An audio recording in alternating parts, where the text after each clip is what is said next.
আপনার ছেলে ওই একটা অর্ধলঙ্গ মেয়েকে রাত দিন দেখছে, আপনিও দেখছেন। আপনার ওয়াইফ রাত দিন দেখছে, আপনিও দেখছেন। আপনার ছেলেও দেখছে, আপনার মেয়েও দেখছে। দেখতে মজা লাগে। কেমন লাগে? মজা লাগে। বিশ্ব নবী বলেছেন, আলী গো লা তুতবিউন নাজরাতান নাজরাতা ফাইন্না লাকাল উলা ওয়া লাইসা লাকাল আখিরা। আবু দাউদ 2150 নম্বর হাদিস, চ্যানেল আই স্টার জি বাংলার পুষ্টি কিভাবে মারা হয়েছে দেখেন। বিশ্বনবী বলছেন, আলী শোনো, তুমি একটা বেগানা মহিলা যে তার দিকে তাকাবে না। কিন্তু আলী তুমি কোন বেগানা মহিলার দিকে তাকাবে না। বেগানা বলেন কি? ঐশ্বরিয়া রায় আপনার জন্য আগানা না বেগানা? হ্যাঁ, শামনুর আপনার জন্য আগানা না বেগানা? বেগানা তো। হ্যাঁ, যে মেয়েটা সুন্দর করে সেজে গুজে সংবাদ পড়ে ও আপনার জন্য বেগানা কিনা? বেগানা কিনা কোন? আল্লাহর নবী বলছেন, বেগানা মহিলার দিকে তাকাবে না। ফাইন্না লাকাল উলা ওয়া লাইসাত লাকাল আখিরা। হঠাৎ দৃষ্টি পড়ে গেলে ভিন্ন কথা, আবার হঠাৎ দৃষ্টিতে এক দৃষ্টিতে আবার গিলে খেও না। আবু দাউদ 2150 নম্বর হাদিস, দৃষ্টি পড়ে গেলে সাথে সাথে নিচে নামিয়ে নিও।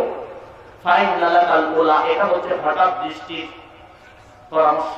হঠাৎ দৃষ্টি পড়লে সাথে সাথে দৃষ্টিটা নিচে নামাতে হবে। এবার বলছেন, ফাইন্না লাকাল উলা ওয়া লাইসাত লাকাল আখিরা। হঠাৎ দৃষ্টিতে দোষ না হলে অবশ্যই রাখ।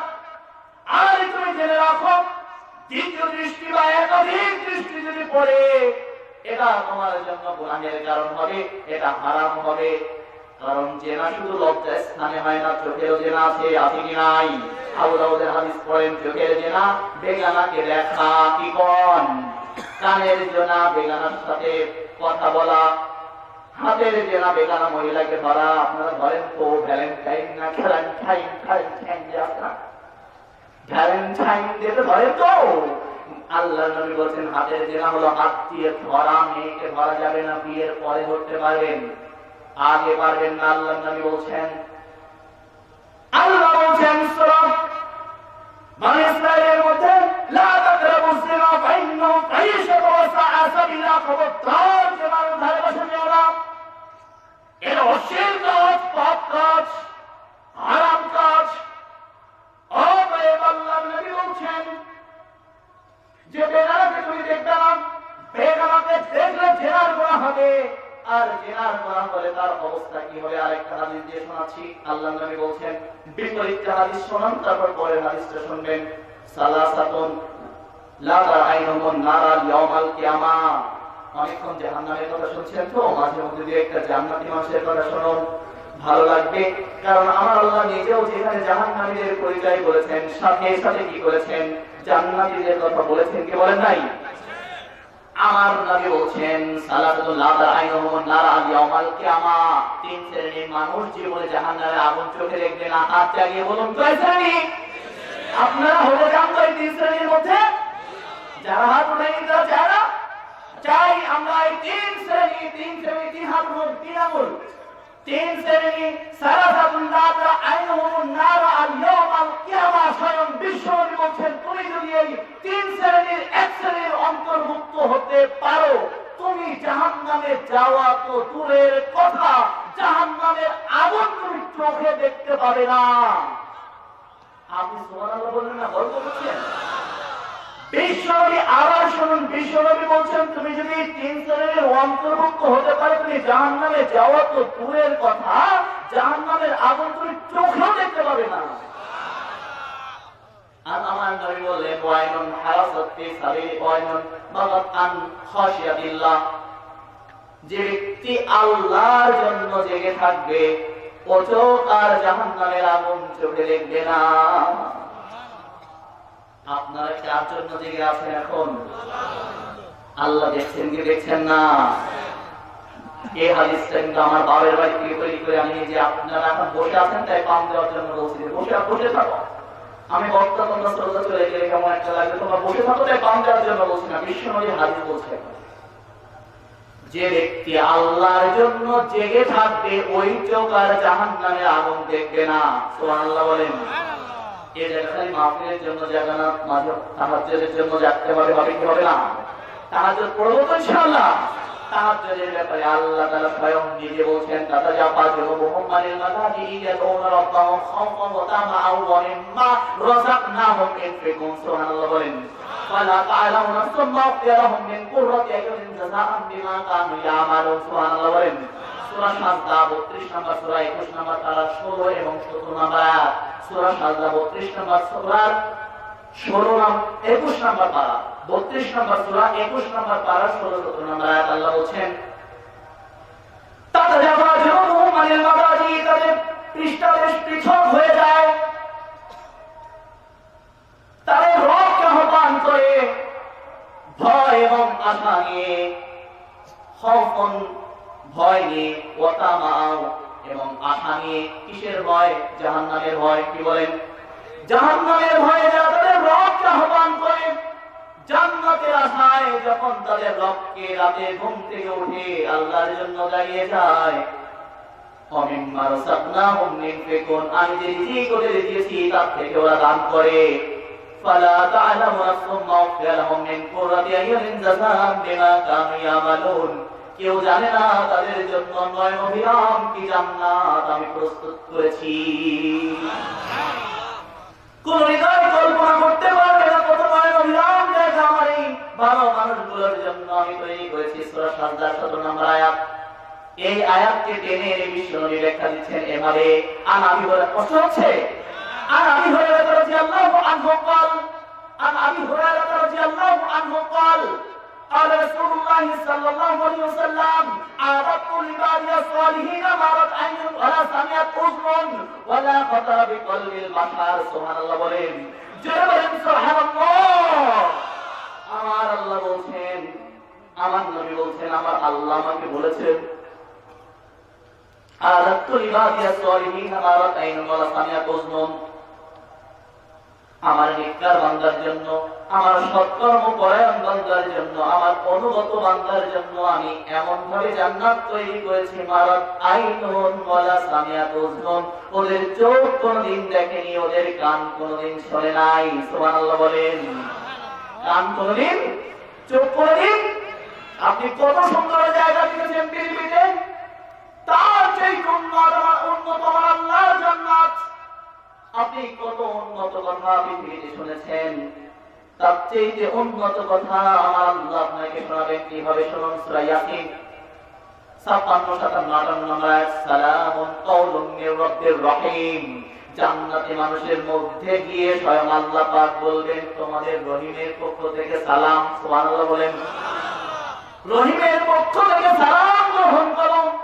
ওয়ান্তাজুল ইয়াওমা আইয়ুহাল মুজরিমুন, যারা রহিমের কথা দুনিয়াতে ভালো লাগতো না, যারা রহিমের বিরুদ্ধে উচ্চারণ করতে, ওয়ান্তাজুল ইয়াওমা আইয়ুহাল মুজরিমুন, তোমরা হচ্ছে অপরাধী, তোমরা হচ্ছে মুজরিম, তোমরা দূর হয়ে যাও, আমার জান্নাতি মানুষদের পাশে তোমরা থাকবে না। এবার আল্লাহ রাব্বুল আলামিন এই কথা বলার পরে এক ঝলক এসে বলতে থাকবেন, নাহনুল খালিদাতু ফালা নাবিদু ওয়া নাহনুন নাইমাতু ফালা নামাতু ওয়া নাহনুন নাইমাতু ফালা নামাতু তুবা লিমান কানা লানা ওয়া কুননা লাহু, নাহনুল খালিদাতু ফালা নাবিদু ওয়া নাহনুন নাইমাতু ফালা নামাতু ওয়া নাহনুর রাজাতু ফালা নাসলাতু তুবা লিমান কানা লানা ওয়া কুননা লাহু। আল্লাহর নবী বলেছেন, আলী রাদিয়াল্লাহু আনহু হাদিস বর্ণনা করেছেন, তিনি বলেন, এবার আল্লাহ সালাম দেওয়ার পরপরই একদল হুররা এসে গান গাইতে শুরু করবে, নাহনুল খালিদাতু ফালা নাবিদু ওয়া নাহনুন নাইমাতু ফালা নাবাসু ওয়া নাহনুর রাজাতু ফালা নাসকাতু তুবা লিমান কানা লানা ওয়া কুননা লাহু। মিশকাতুল মাসাবির 5309 নম্বর হাদিস। বিশ্বনবী বললেন, এভাবে জান্নাতে হুররা তোমাকে জান্নাতের মধ্যে গান শোনাবে, যে গান কোন কান কখনো শোনে নাই, এমন সুন্দর সুমিষ্টি ভাষায় কোন কান কোনদিন শোনে নাই, এমন ভাবে জান্নাতে হুররা তোমাকে গান শোনাবে। মুমতাজ হুরের গান শুনলে ওকে গান শোনা যাবে তো? কি কোন সাবিনে ইয়াসমিনের গান শুনলে গান শোনা যাবে তো? যাবে তো? এই দেখেন, আল্লাহর নবী আব্দুল্লাহ ইবনে ওমরকে নিয়ে পথ চলছেন, হঠাৎ করে রাস্তা থেকে ছিটকে চলে গেলেন, কানের মধ্যে আঙুল ঢুকিয়ে দিলেন, চিৎকার করে বলছেন, আব্দুল্লাহ ইবনে ওমর। জি আল্লাহ রাসূল, বলুন, গানের আওয়াজ কি তোমার কানে শুনতে পাচ্ছ এখনো? লা ইয়া রাসূলুল্লাহি, আল্লাহর নবী, না, শুনতে পাচ্ছি না।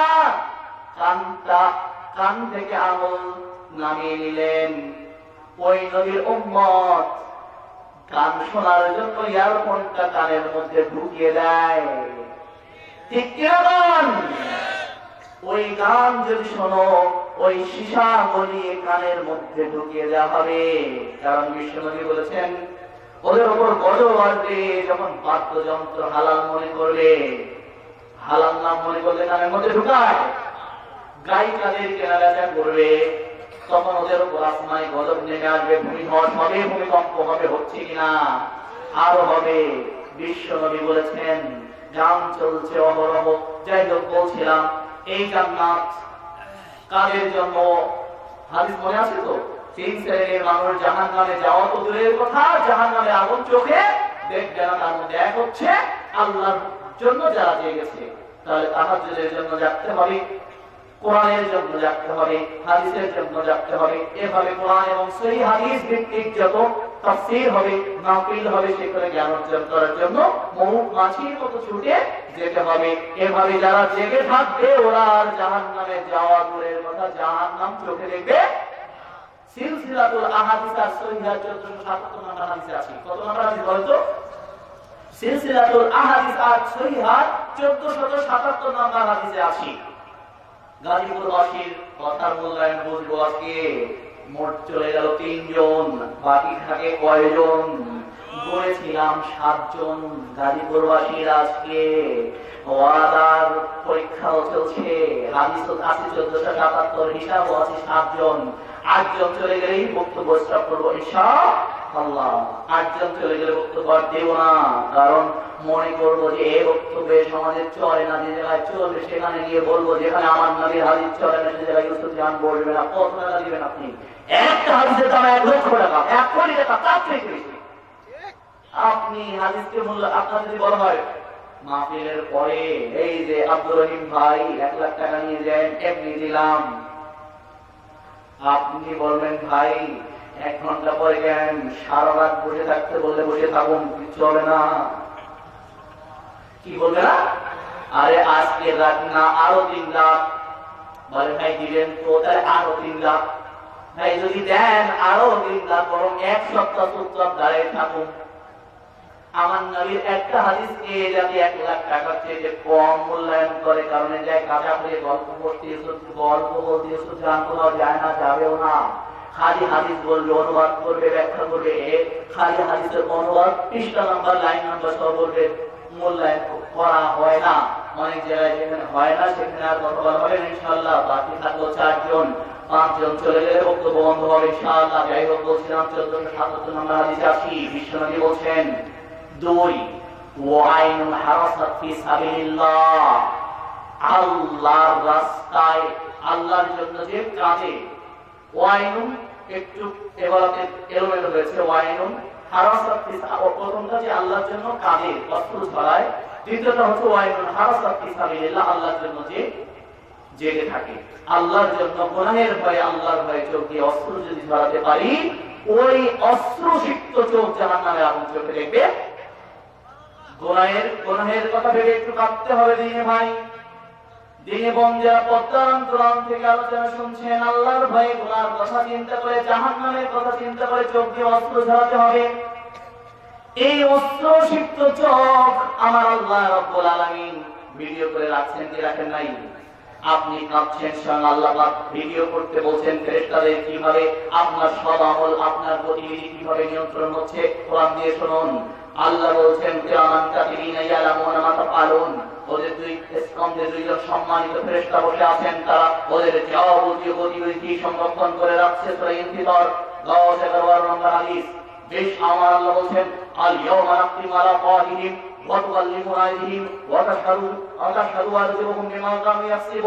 আজকে আমি ওদের মুখে মোহর লাগিয়ে দিব, মুখ বন্ধ করে দিব। ওদের হাত হচ্ছে ওদের গোয়েন্দা, ওদের পা হচ্ছে ওদের গোয়েন্দা। যা করেছে, যা করেছে দুনিয়ায় সব হাত সাক্ষী দেবে, পা সাক্ষী দেবে কোথায় কি করেছে, সব সাক্ষী হাত এবং পা। এই হচ্ছে 2 নম্বর ব্যবস্থাপনা। 3 নম্বর ব্যবস্থাপনা, ইয়াউমাইদিন তুহাদ্দিসু আখবারাহা, ইয়াউমাইদিন তুহাদ্দিসু আখবারাহা।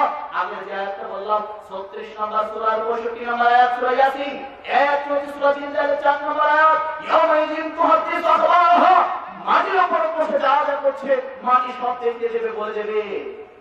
কারণ তোমার রব মালিক যেদিন বলতে বলবেন, তার মানে আপনার গতিবিধি আল্লাহ রাব্বুল আলামিন সংরক্ষণের জন্য কত ব্যবস্থা রেখেছেন। এবার সূরা বনী ইসরাঈলের 14 আয়াত, 17 নম্বর সূরা 14 আয়াতে চলে যান। আমার আল্লাহ রাব্বুল আলামিন বলছেন, ইকরা কিতাবাকা কাফা বিনাফসিকা ইয়াওমা আলাইকা হাসিবা। আজকে তুমি তোমার কিতাব পড়ে যাও, তোমার জন্য সংরক্ষিত হয়েছে, তোমার হিসাব গ্রহণ করার জন্য আর কারো লাগবে না, তুমি যথেষ্ট। কি বলেন? এই জন্য যে কথা আজকে মুসলিম বন্ধুদেরকে বলছে, আল্লাহর জন্য কাঁদতে হবে, আল্লাহর জন্য জাগতে হবে, তাহলে চোখ আর জাহান্নামে যাবে না। 3 নম্বর, ওয়াইনুন গাদাত আন মাহরামিল্লাহ, গায়রে মাহরাম তথা বেগানা নারীকে দেখে যে চক্ষু সাথে সাথে নিচে নামাবে, ও চোখ আর জাহান্নামে যাবে না। বেগানা মেয়েকে দেখে যে চোখ নিচে নামাতে পারবে, এই কথা শুধু যুবকদের জন্য নয়, এই কথা বুড়ো মানুষের জন্য, মুরব্বী মানুষের জন্য, ম্যাচিওর সমস্ত পুরুষের জন্য হাদিস। বেগানা মহিলাকে দেখে যদি আপনার চোখ নিচে এসে যায়, আপনি নিশ্চিত থাকুন কিয়ামতের বিভীষিকাময় জাহান্নামের আগুন আপনি ওই চোখ দিয়ে দেখতে পারবেন না। 1477 নম্বর হাদিস। আর যে চোখ দেখবে সে আবার জান্নাত দেখতে পাবে না। এর বিপরীত, যে চোখ বেগানাতে দেখবে সে আর জান্নাত চোখে দেখবে না। ও অর্ধ নারীকে যারা চোখ দিয়ে দেখবে ওরা জান্নাতে যেতে পারবে না।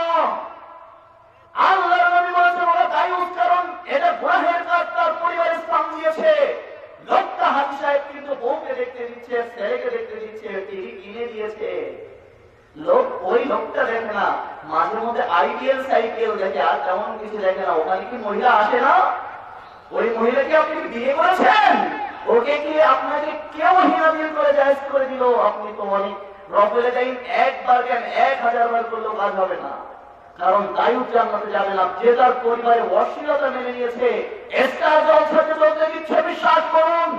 সহিহ তাকিয়াত তাহিমে 2070-71 নম্বর হাদিসে আছে, যে পরিবারে অশ্লীল মেয়েকে দেখতে দিল, অশ্লীল অর্ধরঙ্গ মেয়ের নাচ দেখতে দিচ্ছে, ছেলেকে দেখতে দিচ্ছে, মেয়েকে দেখতে দিচ্ছে, পরিবারকে দেখতে দিচ্ছে, এটা অশ্লীল কাজ, এটা গুনাহের কাজ।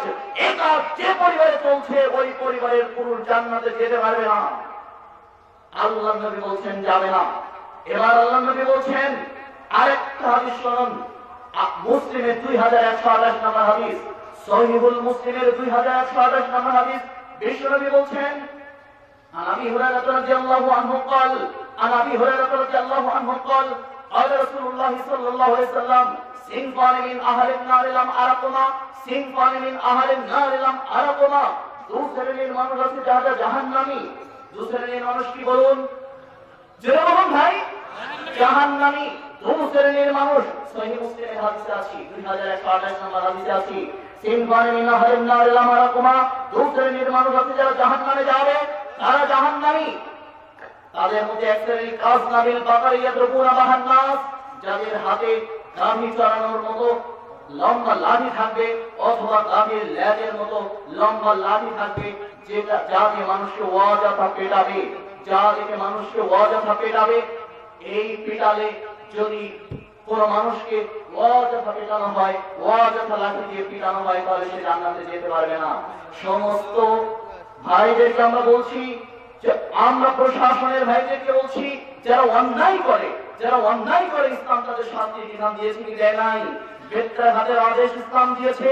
যারা অন্যায় করে তাদেরকে পেটানো যাবে, কোরআন নির্দেশ দিয়েছে। আপনি প্রশাসনের ভাইকে বলবো, পুলিশে যারা আছো তোমরা আমার ভাই, তোমাদেরকে বলছি, আল্লাহর নবীর হাদিস দিয়ে বলছি, অপরাধ করলে পিটাও, কোরআন নির্দেশ দিয়েছে, কোনো সমস্যা নাই। কিন্তু নিরপরাধী মানুষ অথবা বিভিন্ন ছাত্র সংগঠনের ভাইদেরকে বলবো, তোমরা রাজনীতি করছো, কিন্তু কোন একজন নিরপরাধ ছেলের গায়ে যদি তুমি তার অপরাধ নেই এমনি আত্মহিংসা চরিতার্থ করবার জন্য যদি তোমার হাতের লাঠির একটা বাড়ি যদি আল্লাহর এই শ্রেষ্ঠ আদম সন্তানের গায়ে পড়ে অথচ সে অপরাধ করেনি, আল্লাহ নবী বলছেন তোমার জান্নাতে যাওয়ার সুযোগ নাই, হারাম হয়ে গেল। প্রশাসনের ভাইদেরকে বলি, তোমরা তোমাদের দায়িত্ব পালন করো, সততার সাথে আল্লাহর কাছে তোমরা রহমত প্রাপ্ত হবে, কিন্তু নিরপরাধী মানুষের গায়ে তোমার লাঠি একটা বাড়ি পড়লে, সহিহ মুসলিমের হাদিস বলছি, ইউসুফ জাহান বলছি, দায়িত্ব নিয়ে বলছি, আমার নবী বলেছেন তোমার জান্নাতে যাওয়া যাবে না, জাহান্নামী তুমি, তোমার নামই জাহান্নামী। সাবধান, ভালো করে বুঝে নাও, হাদিস বুঝে নাও। মুসলিমে 2128 নম্বর হাদিস আছে। এবার বিশ্বনবী বলছেন নিসাউন, কি সাউন, কি সাউন, নিসাউন, নিসাউন মানে কি? মাইয়া মানুষ, নিসাউন মহিলা, কাসিয়াতুন, কাপড় পরে থাকে, কি করে থাকবে? এবার বলছেন আরিয়াতুন, উলঙ্গ। জাহান্নামে দুইটা শ্রেণী, আমি জাহান্নামী, দুইটা শ্রেণী যারা জাহান্নামী কিন্তু আমি দেখেনি, আল্লাহ নবী বলছেন। কেন দেখেনি? না দেখার কারণ দুইটা বা তিনটা হতে পারে। এক, এই জাহান্নামীদেরকে আল্লাহ জাহান্নামের মধ্যে এত লজ্জাজনক আযাব দিচ্ছেন, এই জাহান্নামীদেরকে জাহান্নামের মধ্যে আল্লাহ এত লজ্জাজনক আযাব দিচ্ছেন, এই জাহান্নামীকে জাহান্নামের মধ্যে আমার আল্লাহ এত লজ্জাজনক আযাব দিচ্ছেন যে লজ্জাশীল আল্লাহ লজ্জাশীল নবীকে এই লজ্জাজনক আযাব দেখাতে লজ্জাবোধ করেছেন। হয়তো এটা একটা হতে পারে, না হলে এটাও হতে পারে আল্লাহ তাআলা ওদের জাহান্নামের এত তলে রেখেছেন, ওদের জাহান্নামের এত তলে রেখেছেন, জাহান্নাম থেকে একটু উঠিয়ে নবীকে দেখানোর মাধ্যমে ওর জাহান্নামের আযাব একটু কমে যাক, হয়তো আল্লাহ চাননি, তাই দেখানি বললেন তুমি খালি গল্প শোনো, উম্মতের গল্প বলো গিয়ে, দেখার দরকার নেই। কারণ মেরাজের রাত্রে বিশ্বনবী জান্নাতীদের হালত দেখেছেন, জাহান্নামীদের হালত দেখেছেন, অনেক জাহান্নামীকে দেখেছেন, কিন্তু এই দুই শ্রেণীকে দেখেন নাই। প্রিয় বন্ধুগণ, ভালো করে আজকে মুসলিমের 2128 নম্বর হাদিসটা বাড়িয়ে যেও, আর কিছু বাড়ানো না পারো, প্রশাসনের ভাইদেরকে বলছি, বিভিন্ন ছাত্র সংগঠনের ভাইদেরকে বলছি, বিভিন্ন শিক্ষকদেরকে বলছি, অন্যায় করলে পিটানো জায়েজ আছে, বিনা অন্যায় পিটানো হারাম। আল্লাহর সবচেয়ে শ্রেষ্ঠ সৃষ্টি হচ্ছে মানুষ, অন্যায় কারণে মানুষকে মারা হবে, আল্লাহ বরদাস্ত করবেন না। ভাইরা আমার, তাই আমি বলছি, আল্লাহ নবী এবার বলছেন নিসাউন, প্রথম শ্রেণীতে বুঝলেন মানুষকে গাভীর মতো লম্বা লাঠি থাকবে, আমার বড় ভয় হয় আজকে পুলিশ ভাইদেরকে দেখলে আল্লাহ নবীর ভাষা আর পুলিশ ভাইয়ের হাতের লাঠি একেবারে যেন হুবহু মিলে যাচ্ছে। আজকে বলছি, আপনার ছাত্র সংগঠনের হাতে যখন লম্বা লম্বা লাঠি থাকে, ওই কি বলে হকস্টিক থাকে, ইত্যাদি থাকে, তখন যেন আমার নবীর হাদিসের ভাষাটা আমার সরাসরি যেমন দেখতে পাচ্ছি, মানুষকে অজানা দেখাচ্ছে। বিভিন্ন ছাত্র সংগঠন, বিভিন্ন রাজনৈতিক সংগঠনের ভাইদের হাতে যে লাঠি থাকে, তাই আমি সতর্ক সাবধান করে যাচ্ছি। 1 নম্বর। 2 নম্বর, আজকের মজলিসের সমস্ত ভাইদেরকে উদ্দেশ্য করে বলছি, আজকে মজলিসের সমস্ত বোনদেরকে উদ্দেশ্য করে বলছি, বিশ্বনবী বলছেন নিসাউন, মহিলা, কাসিয়াতুন, ওরা কাপড় পরে থাকবে, কিন্তু আরিয়াতুন, উলঙ্গ। কাপড় পরলে আবার উলঙ্গ হয় কিভাবে? ওই এভাবে উলঙ্গ হয় যে কাপড় পরে আছে, ব্লাউজ পরে আছে, পেটও দেখা যাচ্ছে, পিঠও দেখা যাচ্ছে, কাপড়টা কেমন ভাবে রেখেছে, উপরে কি আছে তাও দেখা যাচ্ছে। কি কেমন? আল্লাহ নবী বলছেন যে কাপড় পরে আছে কিন্তু তার শরীরের কাঠামোগুলো বেনাপুরুষ দেখতে পাচ্ছ হচ্ছে উলঙ্গ মহিলা। যে সালোয়ার কামিজ পরে আছে অথচ ওড়নাটা এভাবে দিচ্ছে, তার শরীরের কাঠামোগুলো বোঝা যাচ্ছে, বিশ্বনবী ওকে উলঙ্গ বলেছেন। এই সময় বলছেন তোমার জান্নাতে যাও হবে না, অসম্ভব, তুমি জাহান্নামী, তোমার নাম জাহান্নামী, তোমার নামে বিশ্বনবী লিখেছেন জাহান্নামী। যার কাপড় পরেছে এমন ভাবে যা আপনি ঢাকা শহর আমার মাদ্রাসার সামনে যদি নিউ মার্কেট গাউসিয়া ফাউসিয়া যেগুলো আছে এগুলোর সামনে যদি দাঁড়ান, বিশ্বনবী যাদের নাম লিখেছেন জাহান্নামী তাদের স্বচক্ষে দেখা যাবে, যেহেতু আপনি দেখতে পারবেন না, বিশ্বনবী বলেছেন চোখ নিচে নামাতে হবে। ওরা জাহান্নামে যাবে বটে, কিন্তু ওদের যারা দেখবে তারাও কোথায় যাবে? ওরা জাহান্নামে যাবে, কিন্তু আলীকে উদ্দেশ্য করে মুহাম্মদকে বলেছেন লা তুকরিমু ওয়াতান্নাল্লাহ, জাহান্নামীর মেয়েকে তোমার দেখার দরকার নাই। ওরা জাহান্নামী কিন্তু তুমি দেখবে না, ওরা তো জাহান্নামে যাবেই, কিন্তু আপনি ওদেরকে দেখতে পারবেন না। তাই বলছি দেখার তো সুযোগ নাই, কিন্তু ওরা জাহান্নামী। আল্লাহর নবী ওদের নাম রেখেছেন জাহান্নামী। এবার আপনি বলবেন না ঠিক আছে, তাহলে বোরকা পরি, দেখেন বোরকা দেখাই, বোরকা এখান থেকে কাজ করা এ পর্যন্ত, এখান থেকে কাজ করা এ পর্যন্ত, স্টাইলিস্ট বোরকা বলে, ফ্যাশনেবল বোরকা। এর ব্যাপারে হাদিস এসেছে, দেখাচ্ছি আপনাকে। এই যে ফ্যাশনেবল বোরকা, লোকে দেখে দেখাই, ওরে পাশের বাড়ির আপা বলে আপা বোরকাটা করতে গিয়েছে, হ্যাঁ এ বোরকাটা এই মাটিতে, আপা আমার জন্য একটা বোরকা কিনে নিয়ে আসে না, আমি টাকা দিলাম এই থাকবো। পুরুষ মানুষরা দেখি বলে যাও আমার বোনের জন্য এরকম একটা বোরকা কিনতে হইব। আরে মারাত্মক লাগছে, মারাত্মক লাগছে, আমার ওয়াইফের জন্য এইরকম একটা বোরকা কিনবো। শোনো এই মহিলা, শোনো, তোমার বোরকা দেখে যদি কোনো পুরুষ তার ওয়াইফের জন্য ওই বোরকা কিনতে মন চায়, আল্লাহর নবী বলেছেন মহিলা করবে, ও নিজে থেকে আকৃষ্ট করবে, এমন পোশাক করবে। ওই মহিলা জাহান্নামী যে কাপড় পরবে উলঙ্গ, একটু আগে যারা বললাম শুধু সালোয়ার কামিজ পরে থাকবে, শুধু শাড়ি পরে থাকবে, তার আশপাশ দিয়ে তার শরীরের কাঠামো বোঝা যাবে এ উলঙ্গ। এবার বলছেন মহিলাতুন, আর একটা শ্রেণী হচ্ছে ওরা কাপড় এভাবে পরবে যারা নিজের দিকে কাপড় পরার মাধ্যমে নিজের দিকে মানুষকে আকৃষ্ট করবে। ফ্যাশনেবল বোরকা পরলে এটা পর্দার জন্য হয় না, মানুষকে দেখানোর জন্য হয়। স্টাইলিশ বোরকা বললে এটা মানুষ দেখানোর জন্য হয়। বোরকা পরা, পর্দা করা ফরজ, ফরজ মানে আল্লাহর জন্য হবে। ইন্নাস সালাতি ওয়া নুসুকি ওয়া মাহইয়ায়া ওয়া মামাতি লিল্লাহি রাব্বিল আলামিন। সূরা আম 6 নম্বর সূরা 162 নম্বর আয়াত। আমার সালাত, আমার কুরবানি, আমার জীবন, আমার মরণ যা চলছে সব কার জন্য? আমি পর্দা করেছি কার জন্য? মানুষকে আকৃষ্ট করার জন্য। যদি আমার বোরকা পরা হয়, বিশ্বনবী বলছেন ওরা মানুষকে আকৃষ্ট করবে। এখনো থামেননি, এবার বলছেন মহিলাতুন মাইলাতুন, নিজেও আকৃষ্ট হবে পুরুষের দিকে। ও করবে কিভাবে আকৃষ্ট হবে?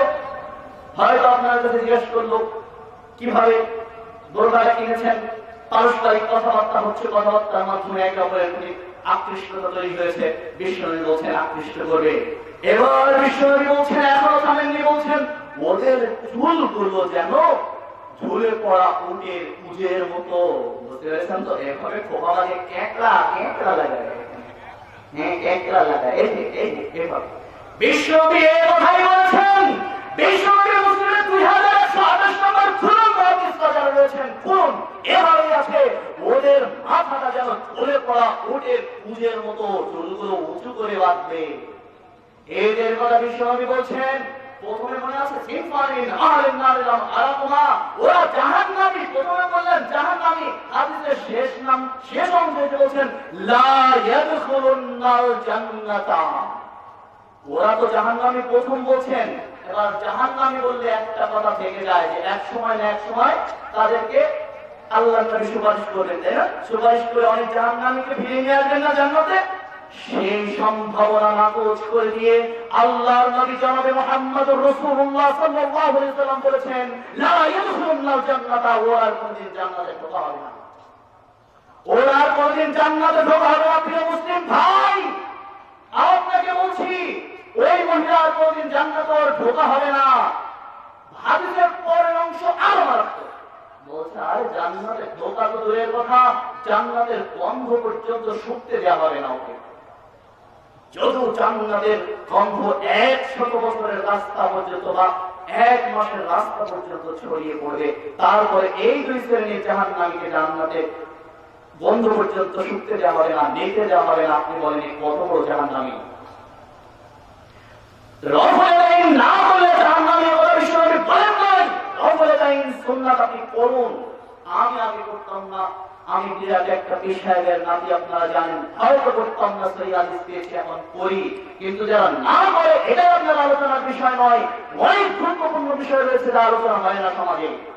ঠিক বলুন, আমাদের সমাজে শুধুমাত্র আমরা অনেকে আহলে হাদিস পরিচয় দেয়, আমি বলি আহলে হাদিস না, তোমরা আহলে খামসা হাদিস, পাঁচটা হাদিসের অনুসারী।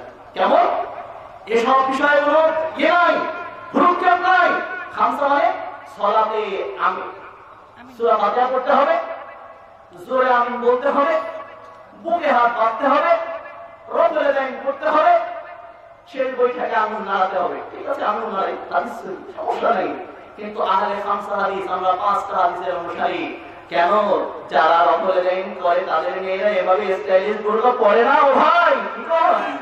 জি, যারা রব্বুল আলামিন করে তাদের মেয়েরা বেপরদায় বাইরে যায় না, চুল খুলে বাইরে যায় না। জি, আপনার কাছে এসে বলে না আপনার মেয়ের বয়ফ্রেন্ড, আঙ্কেল সাইকুম সাইকুম, হ্যাঁ সাইকুম, সালামও দিতে পারে না বিশ্ববিদ্যালয়ে পড়ে, কি তো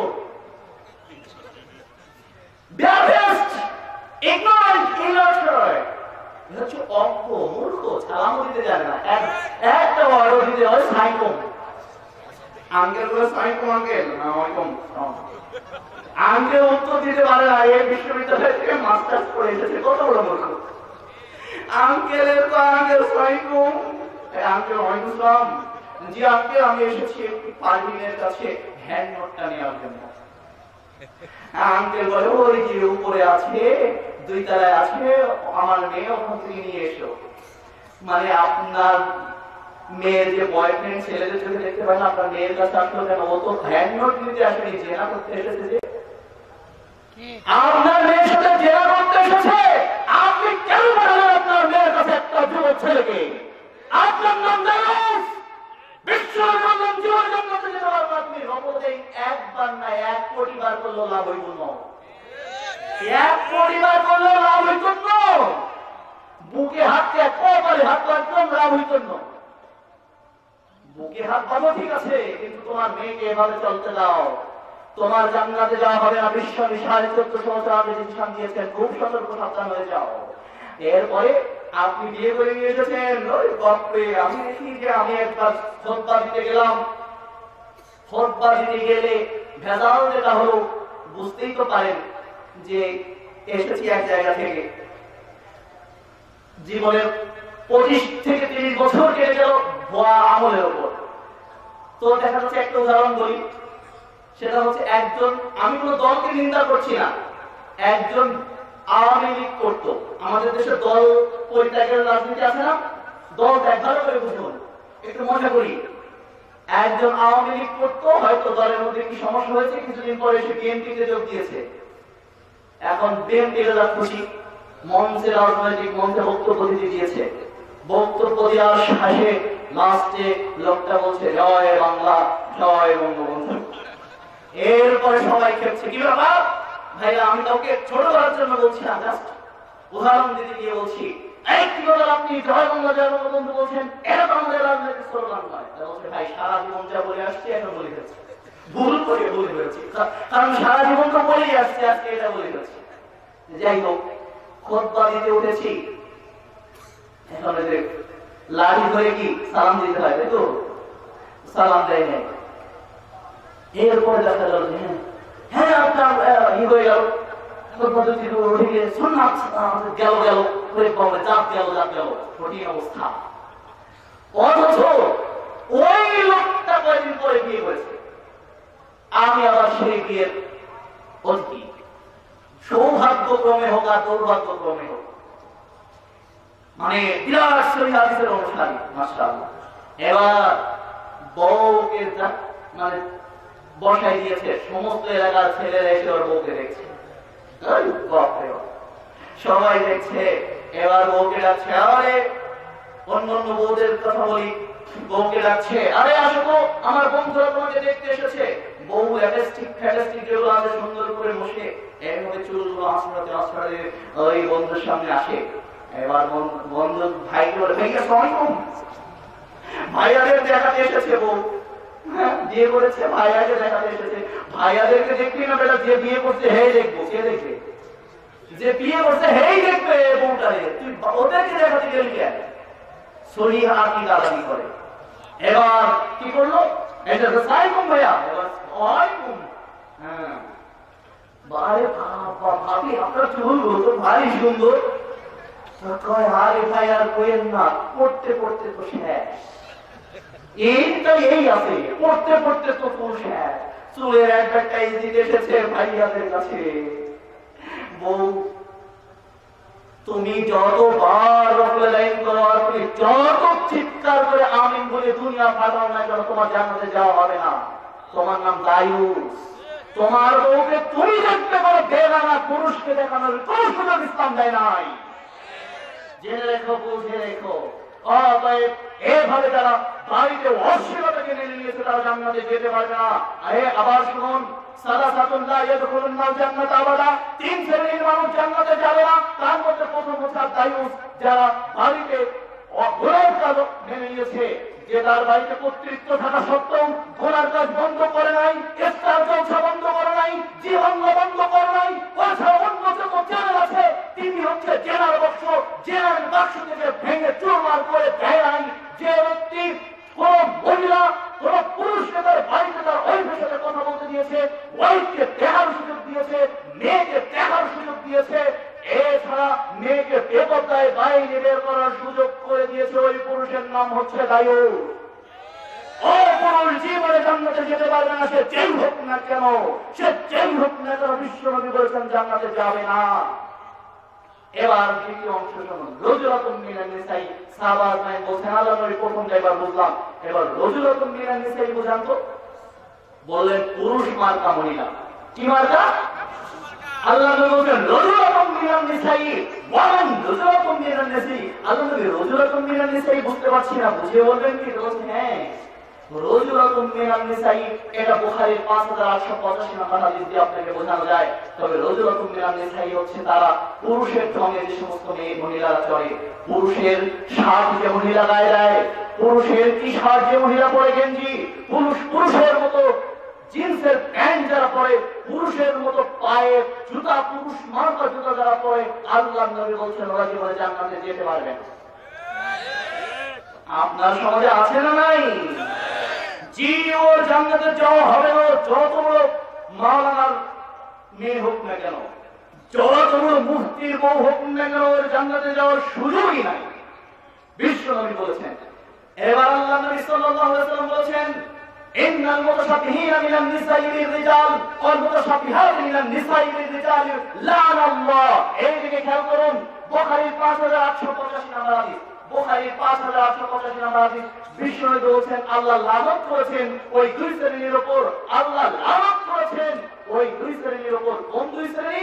আল্লাহর নবী না, বিশ্বনবী লানত করছেন, স্বয়ং আল্লাহ পাক লানত করছেন।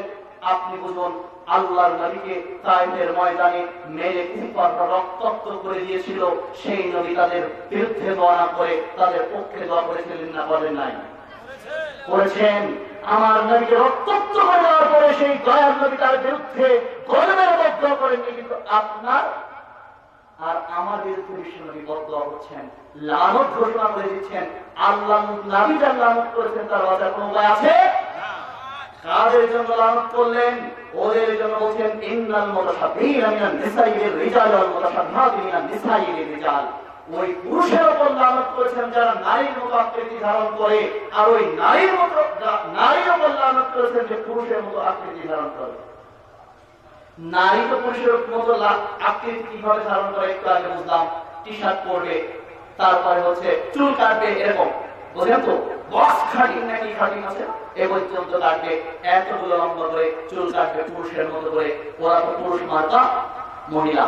এবার পুরুষ কিভাবে মহিলার মতো হয় বলতে পারবেন? কানে দুল দেয়, তাই না? হাতে চুড়ি পরে। হ্যাঁ, এই আবিষ্কার বলছে হচ্ছে নারী মার্কা পুরুষ। আর একটা ভাবে নারী হওয়া যায়, কিভাবে বলে তো? বলতে পারবেন? হ্যাঁ, সবার কাছে একটা প্রশ্ন আসছে থেকে, যদি বলতে পারেন একটা পুরস্কার থাকবে। নারীদের মুখের উপর গোপদারিও হয় না, আল্লাহ তাআলা ওদেরকে ক্লিন সেট করে করে দুনিয়ায় পাঠিয়েছেন, ওরা যতদিন বাঁচবে ওরা ক্লিনসেপ অবস্থায় থাকবে, ঠিক কিনা বলেন? আবার কোন ঠিক কিনা? নারীদের মুখের ওপর গোপদারি ওঠে না, আর পুরুষরা যারা ক্লিনসেপ হয় তারা নারী হয়ে যায়। ওদের নাম তখন আর ভাইয়া থাকে না, ওরা হবে আমাদের আপা, ঠিক কিনা বলেন? ওরা আমাদের ভাই থাকবে না, ওরা আমাদের ফুপু, ওরা আমাদের আন্টি, ওরা হচ্ছে আমাদের খালাম্মা। বিশ্বনবী বলছেন, বিশ্বনবী বলছেন, বিশ্বনবী বলছেন ইন্নাল মুতাসাফফিহিনা মিনাল, দেখি বুখারীর এই হাদিসের মধ্যে কি একটা চুল ঢোকাতে পারে, দেখি বুখারীর এই হাদিসের মধ্যে কি একটা অক্ষর ঢোকাতে পারে। এভাবে ইউসুফ জাহান মুহাদ্দিস ইউসুফ জাহান ব্যাখ্যা দিচ্ছে। বিশ্বনবী বলেছেন ইন্নাল মুতাসাফফিহিনা মিনাল নিসাই রিজাল, ওই পুরুষের উপর লানত করেছেন যে নারীর মতো আকৃতি ধারণ করে, আর পুরুষ নারীর মতো আকৃতি ধারণ করার সবচেয়ে গুরুত্বপূর্ণ এবং প্রধান মাধ্যম হচ্ছে ক্লিনসেপ করা। নারীদের উপর ক্লিনসেপ থাকে, পুরুষের উপর আল্লাহ ক্লিনসেপ রাখেন নাই। বিশ্বনবী বলছেন বুখারীর 5885 নম্বর হাদিস এটা, বিশ্বনবী বলছেন হে পুরুষ বন্ধু, তোমাকে ঘৃণার জন্য বলছি না, তোমাকে আল্লাহর জন্য ভালোবাসি, আল্লাহর কসম তোমাকে আল্লাহর জন্য ভালোবাসি। এই যে শোনো, আল্লাহর নবী বলছেন খালিফুল মুশরিকিনা আব্দুল্লাহ ইবনে ওমর রাদিয়াল্লাহু আনহু قال, আব্দুল্লাহ ইবনে ওমর রাদিয়াল্লাহু আনহু قال قال রাসূলুল্লাহ সাল্লাল্লাহু আলাইহি ওয়াসাল্লাম, আব্দুল্লাহ ইবনে ওমর বলছেন আল্লাহর নবী বলেছেন খালিফুল মুশরিকিনা, খালিফুল মুশরিকিনা আবুশ শারিব ওয়া আবুল লিহা, খালিফুল মুশরিকিনা, খালিফুল মুশরিকিনা আবুশ শারিব ওয়া আবুল লিহা, আবুশ শারিব ওয়া আবুল লিহা। রাহুল বুখারী কিতাবুল লিবাস অধ্যায় 5472 নম্বর হাদিস। বুখারী ইসলামিক ফাউন্ডেশন যারা করবেন তাদের জন্য 5472 নম্বর হাদিস, 9 নম্বর খণ্ড, 359 নম্বর পৃষ্ঠার 12 লাইন। ইসলামিক ফাউন্ডেশন 9 নম্বর খণ্ড, কিতাবের লিবাস অধ্যায়, তার মানে পোশাক পরিচ্ছদ অধ্যায়, 5472 নম্বর হাদিস। বিশ্বনবী সাল্লাল্লাহু আলাইহি ওয়াসাল্লাম বলছেন তোমরা মুশরিকদের বিরোধিতা করিও, খালিফুল মুশরিকিনা, তোমরা মুশরিকদের বিরোধিতা করিও, তোমরা মুশরিকদের বিরোধিতা করিও। কিভাবে বিরোধিতা করবে? আবুশ শারিব ওয়া আবুল লিহা, তোমরা দাড়িকে ছেড়ে দিও, তোমরা দাড়িকে হস্তক্ষেপ মুক্তভাবে ছেড়ে দিও, আর গোঁফ ছোট করো, গোঁফ ছোট করো। কারণ মুশরিকদের আচরণের বিপরীত, যেমন নরেন্দ্র মোদী, ওর গোপ ছোট, ওর দাড়িও ছোট, কি কোন? যেমন মনমোহন সিং, ওর গোপ ছোট, ওর দাড়িও ছোট, দেখতে আল্লাহ নবী বলছেন মুশরিকদের বিপরীত করো। রবীন্দ্রনাথ ঠাকুর যদি দাড়ি গোপ রাখে তো দুইটাই বড় লাগবে, কি কম? যার দাড়িও ছোট, যার দাড়িও লম্বা, গোপ লম্বা, ও মুসলমান কুফফার। একই আমাদের দেশে যার গোবার দাড়ি লম্বা, জটাধারী, শয়তান ধারে পাশে যায় না, এর নাম বাবা। এই বাবার কাছে যায়, আহা তোমার বাবারে কোন বাবায় ঠেকায় দেখা যাবে। এই জটাধারীকে লোকে বাবা কয়, বাবার কাছে চায়। যাই হোক, যার গোপ এবং দাড়ি লম্বা তারা মুশরিক, বিশ্বনবী বলেছেন। বারাক ওবামা, বুঝেন তো, ট্রাম্প, বুশ, এদের গোপও নাই, দাড়িও নাই, ক্লিনসেপ আছে কি নাই? এরা সবাই কি? মুশরিক। বিশ্বনবী বলছেন তুমি মুশরিক হয় না, তুমি মুশরিকদের বরং বিরোধিতা করো। কিভাবে বিরোধিতা করবে? তুমি যদি গোপ ছোট করো আর দাড়ি লম্বা রাখো, রবীন্দ্রনাথের সাথে তোমার মিল থাকবে না, থাকবে? নরেন্দ্র মোদীর সাথে মিল থাকবে? বারাক ওবামার সাথে মিল থাকবে? কোন মহিলার সাথে আপনার মিল থাকবে? আপনার কার সাথে মিল থাকবে? বিশ্বনবী সাল্লাল্লাহু আলাইহি ওয়াসাল্লামের সাথে আপনার মিল হয়ে যাবে। কার সাথে মিল হয়ে যাবে? আমার নবী সাল্লাল্লাহু আলাইহি ওয়াসাল্লামের মুখে দাড়ি ছিল কি ছিল না? নাকি উনি ক্লিনসেপ ছিলেন? কি কোন?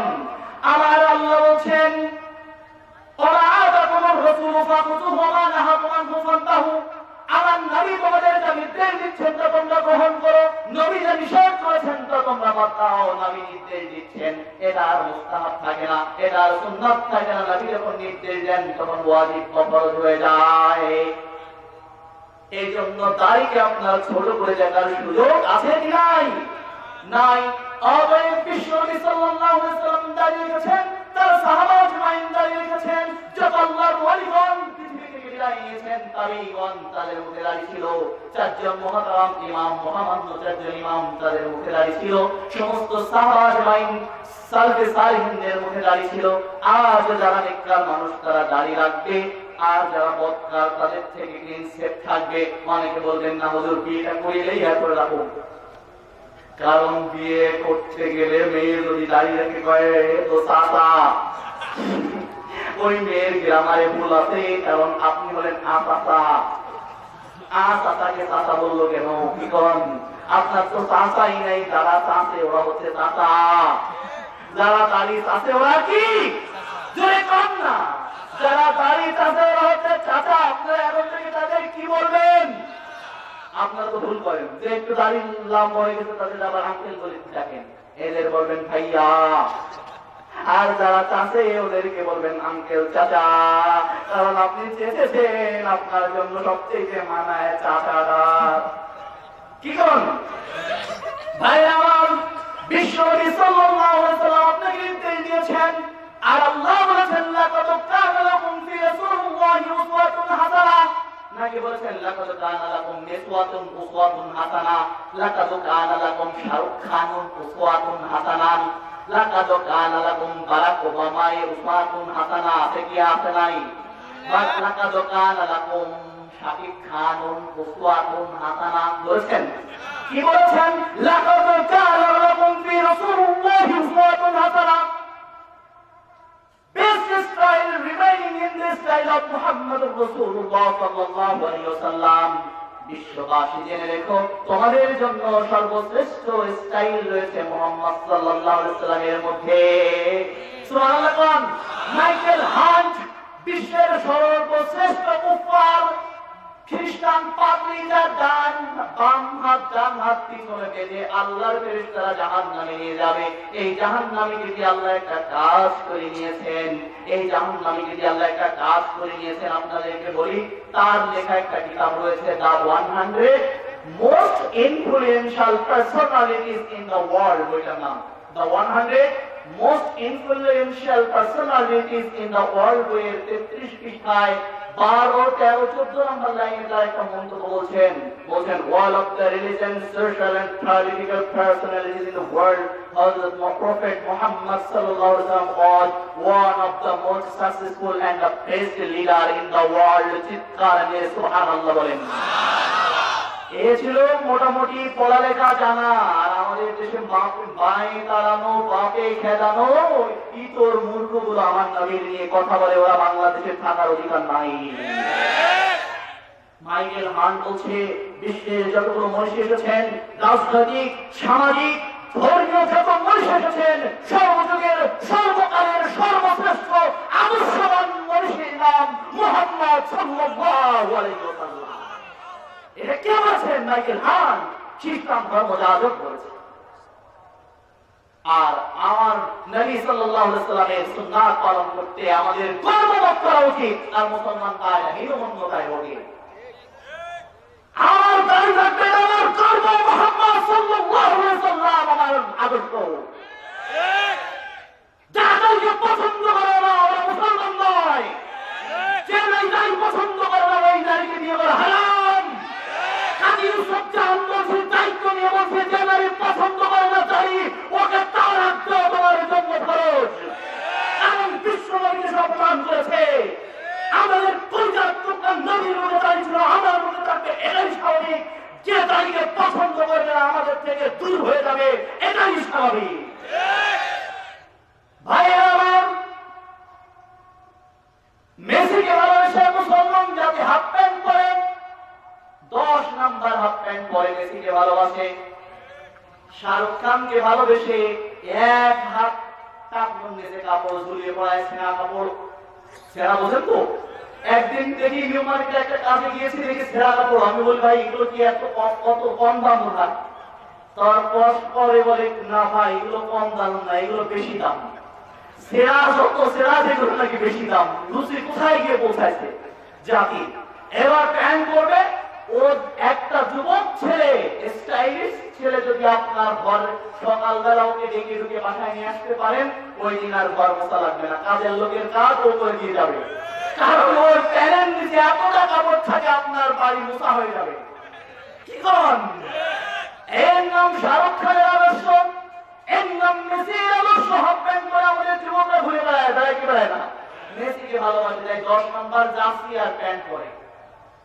আর আমরা সারা জীবন ধরে চিৎকার করে গেলাম। মুহাম্মদ সাল্লাল্লাহু আলাইহি সাল্লাম বলেছেন যে মাসফালাল কাবাইনি মিনাল ইজারে ফাফিন নার, মাসফালাল কাবাইনি মিনাল ইজারে ফাফিন নার। যে ব্যক্তি টাকনুর নিচে কাপড় ঝুলিয়ে পড়বে ওর নাম জাহান্নামী। যে ব্যক্তি টাকনুর নিচে কাপড় ঝুলিয়ে পড়বে ওর নাম কি? মুহাম্মদ সাল্লাল্লাহু আলাইহি ওয়াসাল্লামের ভালোবাসায় 4 আঙ্গুল কাপড় কেটে পড়তে পারে না, কিন্তু মেসির ভালোবাসায় 1 হাত কাপড় কেটে হাফ প্যান্ট পরে। উম্মত দাবিদার মুহাম্মদ সাল্লাল্লাহু আলাইহি ওয়াসাল্লামের, আমি উম্মত মুহাম্মদ সাল্লাল্লাহু আলাইহি ওয়াসাল্লামের নামে উম্মত হলাম মেসির। কারণ আল্লাহ বলেছেন ফালা রাব্বিকা, তোমাদের রবের কসম, লা ইউমিনুনা হাত্তা ইউহাক্কিমুকা ফিমা শাজারা বাইনাহুম সুম্মা লা ইয়াজিদু আনফুসিহিম হারাজাম মিম্মা কাযাইতা ইউসাল্লিমু তাসলিমা। আল্লাহর কসম, তোমরা মুমিন হতে পারবে না যতক্ষণ পর্যন্ত তোমাদের যে কোনো প্রশ্নের বিষয়, যে কোনো বিবাদের বিষয় আমার নবীকে তোমরা চূড়ান্ত বিচারক না মেনে নিতে পারবে। সুম্মা লা ইয়াজিদু আনফুসিহিম হারাজাম মিম্মা কাযাইতা ইউসাল্লিমু তাসলিমা। অতঃপর আমার নবী যে বিচার করে দিবেন, সে ব্যাপারে যে সিদ্ধান্ত দিয়ে দিবেন, সে ব্যাপারে ভিন্ন সিদ্ধান্ত গ্রহণ করা যাবে না। সূরা মুসার 65 নম্বর আয়াত, 4 নম্বর সূরার 65 নম্বর আয়াত। অতএব টাকনুর নিচে আর কাপড় ঝুলে পড়া যাবে আরামশ মুহাম্মদুর রাসূলুল্লাহ সাল্লাল্লাহু আলাইহি ওয়াসাল্লাম। এটা আমি গর্ব করব, টাকনুর নিচে কাপড় নিয়ে আর লম্বা দাড়ি রেখে বিশ্ব নবীর উম্মত আমি যোগ্য উম্মত প্রমাণ করে গর্ববোধ করব। আমার নাম মুসলিম। ভাইরা আমার, আজকে আমার সমাজ যেভাবে বেহায়াপনার দিকে এগিয়ে যাচ্ছে, আমি বিশ্বাস করি আজকের এইখান থেকে আমাদের প্রত্যেকটা পরবর্তী ইসলামকে নিয়ে নিতে হবে, জাহেলিয়াতকে কবর রচনা করতে হবে বিশ্বনবীর আদর্শ দিয়ে। এই সমাজে আবার শান্তি ফিরে আসবে, এই রাষ্ট্রে আবার রহমত ফিরে আসবে। এই সমাজে আল্লাহ তাআলা বলেছেন ওরা যদি আল্লাহর নির্দেশগুলো মেনে চলতো, সৎ পথ অবলম্বন করত, আসমান এবং জমিনের বরকতগুলো আমি ওদের জন্য খুলে দিতাম। সূরা আরাফ 94 নম্বর আয়াতে আল্লাহ তাআলা বলেছেন আসমান এবং জমিনের বরকতগুলো আমি তোমাদের জন্য খুলে দিলাম। আল্লাহ তাআলা বলেছেন وإن كنتم تحبون الله فاتبعوني يحببكم الله ويغفر لكم ذنوبكم والله غفور رحيم। হে নবী, তুমি জাতিকে ঘোষণা দিয়ে দাও, জাতিকে বলে দাও তোমরা কি আল্লাহকে ভালোবাসতে চাও, তাহলে ফাত্তাবিউনি, আমার অনুসরণ করো। ইহবিবিকুম আল্লাহ, তাহলে আল্লাহ তোমাদের ভালোবাসবেন। আল্লাহ কি করবেন? ওয়াগফির লাকুম যুনুবাকুম, আল্লাহ তোমাদের গুনাহগুলো মাফ করবেন। আল্লাহু গফুরুর রহিম, আর আল্লাহ হচ্ছেন অতিশয় ক্ষমাশীল এবং দয়ালু। তাহলে আল্লাহর নবীকে যে অনুসরণ করবে সে কোথায় যাবে? জান্নাত। সূরা আল ইমরান 3 নম্বর সূরার 31 নম্বর আয়াত। সূরা মায়েদার 91 নম্বর আয়াতে ব্যাখ্যা ছিলাম ইন্নামাল খামরু, নিশ্চয়ই নেশাদার দ্রব্য, ওয়াল মাইসিরু, এবং কি জুয়া। জুয়া কি বলেন? জুয়া যারা ফটকা মারে আর যারা রাতে গোল দেয়, মেসি, এর নাম ফতোয়া দিয়ে গেলাম জুয়া।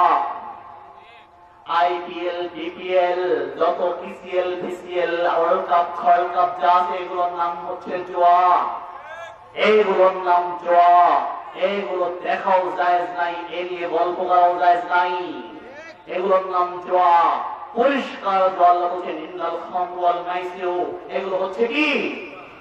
আচ্ছা, আটজন পড়ে গেল সুবহানাকাল্লাহুম্মা ওয়া বিহামদিকা আশহাদু আল্লা ইলাহা ইল্লা আনতা আস্তাগফিরুকা ওয়া আতুবু ইলাইক। শেষ করে দেই।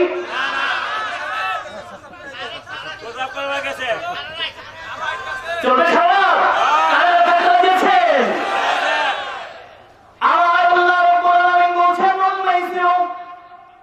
নিশ্চয়ই মদ এবং জুয়া হচ্ছে এইগুলো, যেগুলো অর্থের লেনদেন রয়েছে সেগুলো হচ্ছে জুয়া।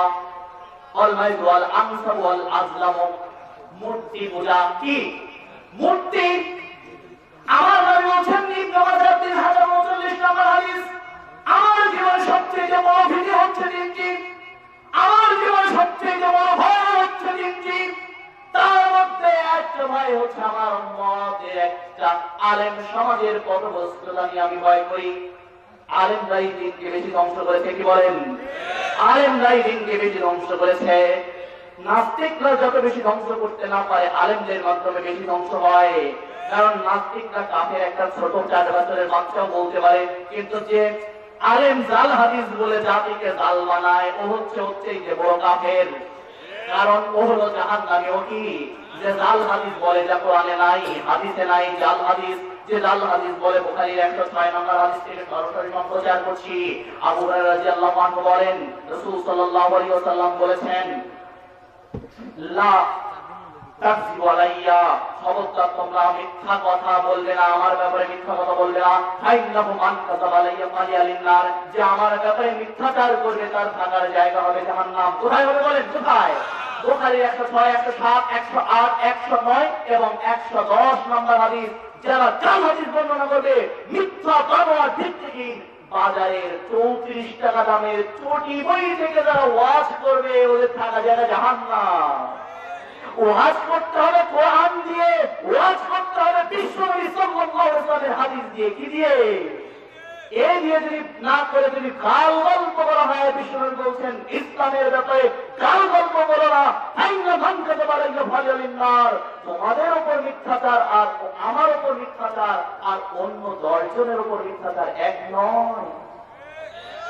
কারণ বিশ্বনবী আল্লাহর পক্ষ থেকে কথা বলতেন, তুমি তো আল্লাহর পক্ষ থেকে কথা বলতে পারবে না, তুমি নবী নও। তাই অন্য 10 জনের ব্যাপারে কথা বলার বিশ্বনবী নিয়ে কথা বলা এক নয়। তাই তোমরা আমার ব্যাপারে না জেনে কথা বলবে না, জেনে বুঝে কথা বলতে হবে। কি বলেন?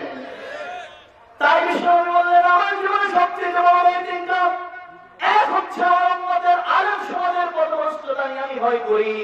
2 নম্বর বিশ্বনবী সাল্লাল্লাহু আলাইহি সাল্লাম বলছেন, আমার উম্মত মুশরিকদের সাথে মিশে যাবে। 3 নম্বরে বললেন, আমার নবী আমার উম্মতরা মূর্তি পূজায় যোগ দিবে। একদল উম্মত কিসে যোগ দেবে? মুশরিকদের সাথে মিশে যাবে। কেমন? আপনার মুশরিকদের গিয়ে যখন হয় দেখবেন সারা রাত গান বাদ্য বাজে, আলোকসজ্জা করে, পুরুষ মেয়ে একসাথে গান ঢোলাঢলি করে, হলুদ মাখামাখি, কাদা ছিটিছিটি করে। এটা হিন্দুদের থেকে এসেছে, কাদের থেকে? বিশ্বনবী বললেন মুশরিকদের সাথে উম্মত মিশে যাবে। মিশে গিয়েছে কি যায় নাই? এ সময় ওদের উপর ভূমিকম্প হবে, ভূমিকম্প হবে, আসমান থেকে গজব নাজিল হবে। ওরা দোয়া করবে, কবুল হবে না। কি হবে? ওরা দোয়া করবে আর কবুল করা হবে না। বিশ্বনবী সাল্লাল্লাহু আলাইহি সাল্লাম বলেছেন, আমার উম্মতের একটা দল মূর্তি পূজা করবে। কিভাবে মূর্তি পূজা করবে? কিভাবে মূর্তি পূজা করবে আপনাকে দেখাই। এই দেখেন, আল্লাহ নবী বলেন, কুল্লু মুসাওওয়িরুন ফিন নার। বলেন আমার সাথে, বুখারী হাদিস 5451 নম্বর হাদিস। বলুন, কুল্লু মুসাওওয়িরুন ফিন নার। প্রত্যেকটা ছবি এবং মূর্তি প্রস্তুতকারী কোথায় যাবে? জাহান্নাম। প্রত্যেকটা মূর্তি প্রস্তুতকারী, অকারণে ছবি প্রস্তুতকারী কোথায় যাবে? জাহান্নামে যাবে। ইয়াজআলু লাহু বিকুল্লি সূরাতিন সূরাহা ফায়ুআযিবুহু ফি জাহান্নাম। কিয়ামতের দিন যারা মূর্তি প্রস্তুত করেছে, যারা ছবি প্রস্তুত করেছে, আল্লাহ রাব্বুল আলামিন তাদেরকে বলবেন, এর মধ্যে তোমরা জীবন দাও। এর মধ্যে কি দাও? জীবন দাও। তখন ওদেরকে জীবন দেওয়ার জন্য চাপ প্রয়োগ করা হবে। তখন ওরা জীবন দিতে পারবে না। তখন স্বয়ং আল্লাহ পাক ওই মূর্তিগুলোর মধ্যে জীবন দিবেন। ইয়াজআলু লাহু বিকুল্লি সূরাতিন সূরাহা ফায়ুআযিবুহু ফি জাহান্নাম। অতঃপর ওই মূর্তি এবং মূর্তি প্রস্তুতকারী সকলকে একসাথে জাহান্নামে ফেলে দেওয়া হবে। নাউযুবিল্লাহ। কোন মূর্তি আমাদের দেশে আছে না নাই? ছবি প্রস্তুতকারীরা আছে না নাই? অকারণে ছবি প্রস্তুতকারীদের উদ্দেশ্যে বলছি, অকারণে মূর্তি প্রস্তুত, কারণে হোক আর অকারণে হোক মূর্তি প্রস্তুত হারাম। এটা কাফেরদের কাজ। কাদের কাজ? আমাদের আব্বা ইব্রাহিম আলাইহিস সালাম, আদম আলাইহিস সালাম, বিশ্বনবী সাল্লাল্লাহু আলাইহি ওয়াসাল্লাম মেরাজ গেলেন।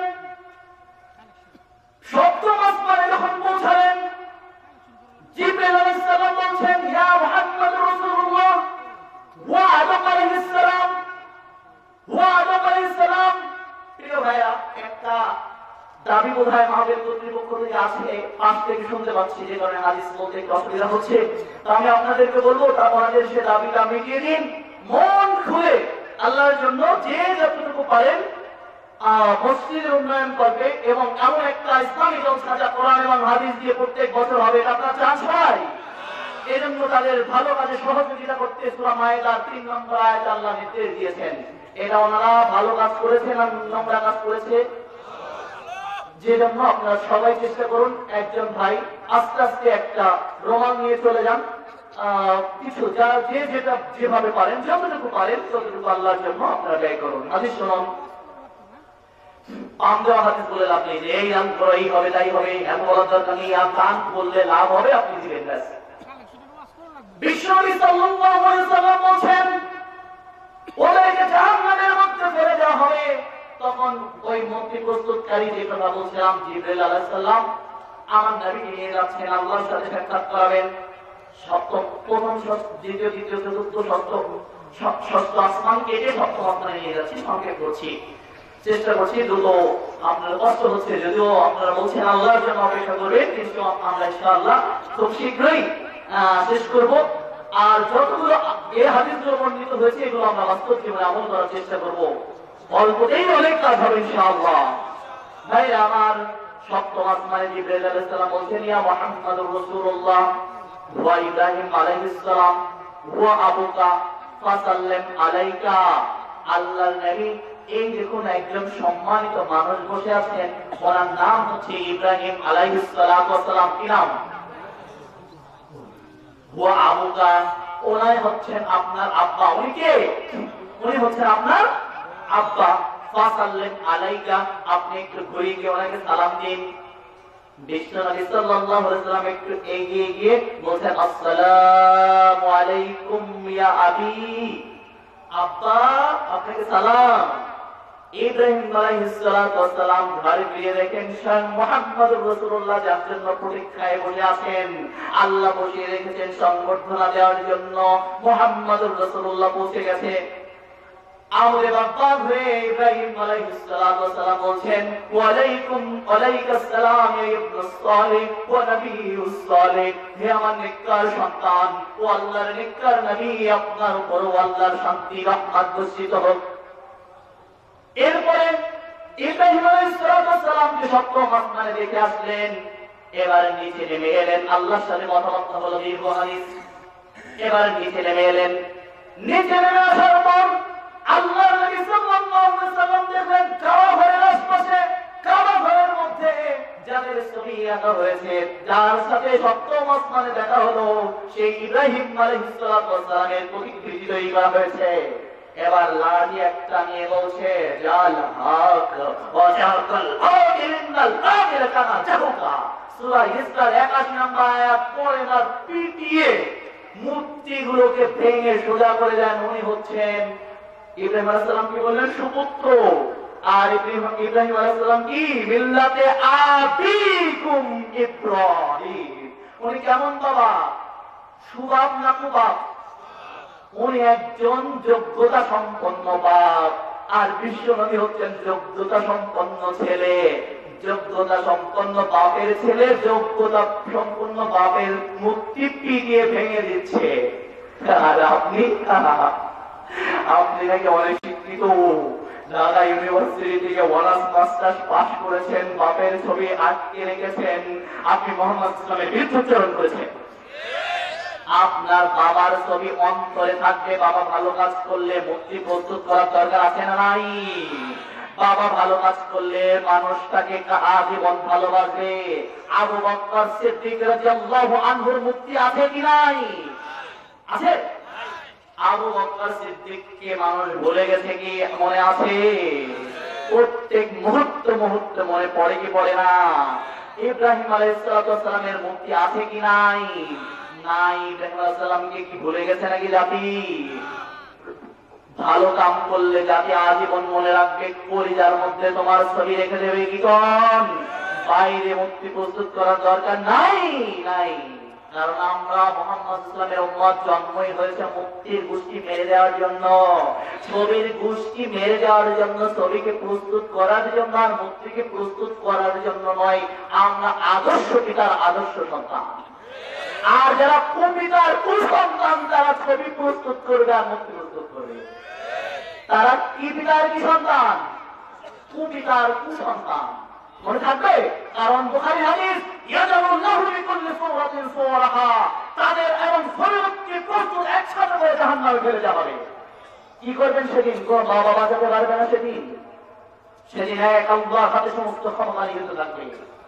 কোন বাবার ক্ষমতা নাই সেদিন আপনাকে বাঁচানোর। আল্লাহ বলছেন নিশ্চয়ই মত, নিশ্চয়ই নিশ্চয়ই মুক্তি পূজার দেবী এবং এই 10 টাকা 10 টাকা 10 টাকা লটারি, এই 10 টাকায় 10 লক্ষ টাকা 40 লক্ষ টাকা টাকা শহরে ফ্ল্যাট বাড়ি দেখেছেন তো? এইগুলোর নাম হচ্ছে কি লটারি এবং জোয়া। এই জোয়া খেলতে বিশ্বনবী কি করেছেন? আল্লাহ নিষেধ করেছেন, বলেছেন রিজকুম মিন আমালি শয়তান। আবার বলেন নেক ভালো কাজের জন্য ক্যান্সার হসপিটাল তৈরি হবে, বেলা তোর ক্যান্সার হসপিটাল আর ক্যান্সার হসপিটাল যাই হোক না কেন হারাম কাজের মাধ্যমে করতে নির্দেশ নাই। আল্লাহ তোমাকে নির্দেশ দেন নাই হারাম কাজের মাধ্যমে, লটারির মাধ্যমে আপনি ক্যান্সার হসপিটাল করবেন। ওই ক্যান্সার হসপিটালে মানুষের ক্যান্সার আরো বাড়বে। আগে ক্যান্সার এর জন্য তো 10 বছর আগে ক্যান্সারের কম ছিল। প্রিয় বন্ধুগণ, 10 বছর 50 বছর আগে ক্যান্সারের কথাই আমরা শুনতে পেতাম না। এখন ঘরে ঘরে ক্যান্সার। ক্যান্সারের হসপিটাল বেড়েছে না কমেছে? বিশ্বনবী যখন বলেছেন এ পাপগুলো যখন জারির মধ্যে রোগ হয়ে যাবে, আপনাদের কথাবার্তার জন্য নাজিল হয়ে যাবে, হবে কি হবে না? যখন সুদের প্রচলন বাড়বে, যখন ভূমিকম্প হবে, সুদ বেড়েছে না কমেছে? ভূমিকম্প বেড়েছে না কমেছে? আমার নবী বলছেন, আমার আল্লাহ বলছেন তোমরা সুদের বকেয়া ত্যাগ করো। যদি সুদ সম্পর্কে বকেয়া ত্যাগ করতে না পারো, সুদের কাজ যদি ছাড়তে না পারো, তবে আল্লাহ এবং তার আল্লাহর সাথে আর তার রাসূলের সাথে যুদ্ধের প্রস্তুতি নাও। জোরে বলেন না। সূরা বাকারা থেকে বলছি বাবা, 2 নম্বর সূরা 279 নম্বর আয়াত, 2 নম্বর সূরা 275 থেকে 79 নম্বর আয়াত। আবু হুরায়রা রাদিয়াল্লাহু আনহু বলেন রাসূল সাল্লাল্লাহু আলাইহি ওয়াসাল্লাম বলেছেন, আবু হুরায়রা রাদিয়াল্লাহু আনহু বলেন রাসূল সাল্লাল্লাহু আলাইহি ওয়াসাল্লাম বলেছেন আকিলার রিবা ওয়াল মুকিরা ওয়া কাদাবাহু ওয়া শাইরাইহি ওয়া ক্বালাহু সাওয়াউন। পড়েন আমার সাথে হাদিস। আকিলার রিবা ওয়াল মুকিরা ওয়া কাদাবাহু ওয়া শাইরাইহি ওয়া ক্বালাহু সাওয়াউন। আমলের 3333 নম্বর হাদিস। কত? 4টা দিন মনে রাখতে হবে। সুদ 4টা দিন মানে 3333 নম্বর হাদিস। কত হাজার? 3333 নম্বর হাদিস। মুসনাদ আহমদের 1204 নম্বর হাদিস। মুসনাদ আহমদের 1205, 1206, 1208, 1209। মুসনাদ হাকিমের 499, 491, 497 নম্বর হাদিস। এছাড়া রয়েছে তিরমিজির 1372, 1376, 1379 নম্বর হাদিস। বিশ্বনবী সাল্লাল্লাহু আলাইহি ওয়াসাল্লাম বলেছেন আকিলার রিবা, যে সুদ দিল, আল মুকিরা, সুদের দাতা এবং গ্রহীতা, কাদেবাইহে, যে সুদের লেখে ম্যানেজার সাহেব, কাদেবাইহে, যে সুদ লেখে, সুদের সম্পর্কিত লেখে। আল্লাহ নবী বলেছেন আকিলার রিবা ওয়াল মুকিরা ওয়া কাদেবাইহি ওয়া শাহিদাইহি, এবং যারা সুদের সাক্ষী থাকে।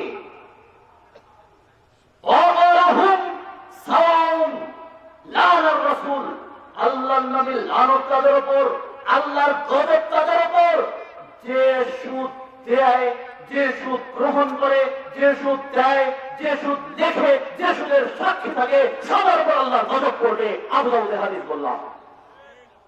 অতএব পরের অংশে এসে বিশ্বনবী বলছেন ওয়াকালাহুম সাওয়াউন, এরা কেউ কারোর চেয়ে কম নয়। সুদ দাতা এবং গ্রহীতা, দাতার কম নয় গ্রহীতার চেয়ে। যে সাক্ষী থাকলো সেও পাবে কম নয়। যে সুদ লিখলো, সুদের কার্যক্রম যে লিখলো, সেও সমান পাবে পাপী। একটা পাপ 4 জনের উপর বর্তাবে, কেউ কারোর চাইতে কম নয়, সবাই সমানভাবে পাবি। সবাইকে আল্লাহর বিরুদ্ধে এবং আমার নবীর বিরুদ্ধে যুদ্ধের প্রস্তুতি নেওয়ার জন্য সূরা বাকারার 279 নম্বর আয়াতে আল্লাহ রাব্বুল আলামিন নির্দেশ দিচ্ছেন, অতএব তিনি ভাই, অতএব তিনি বোন, গাছের পাতা খেয়ে থাকুন। অতএব তিনি ভাই, গাছের পাতা খেয়ে থাকুন।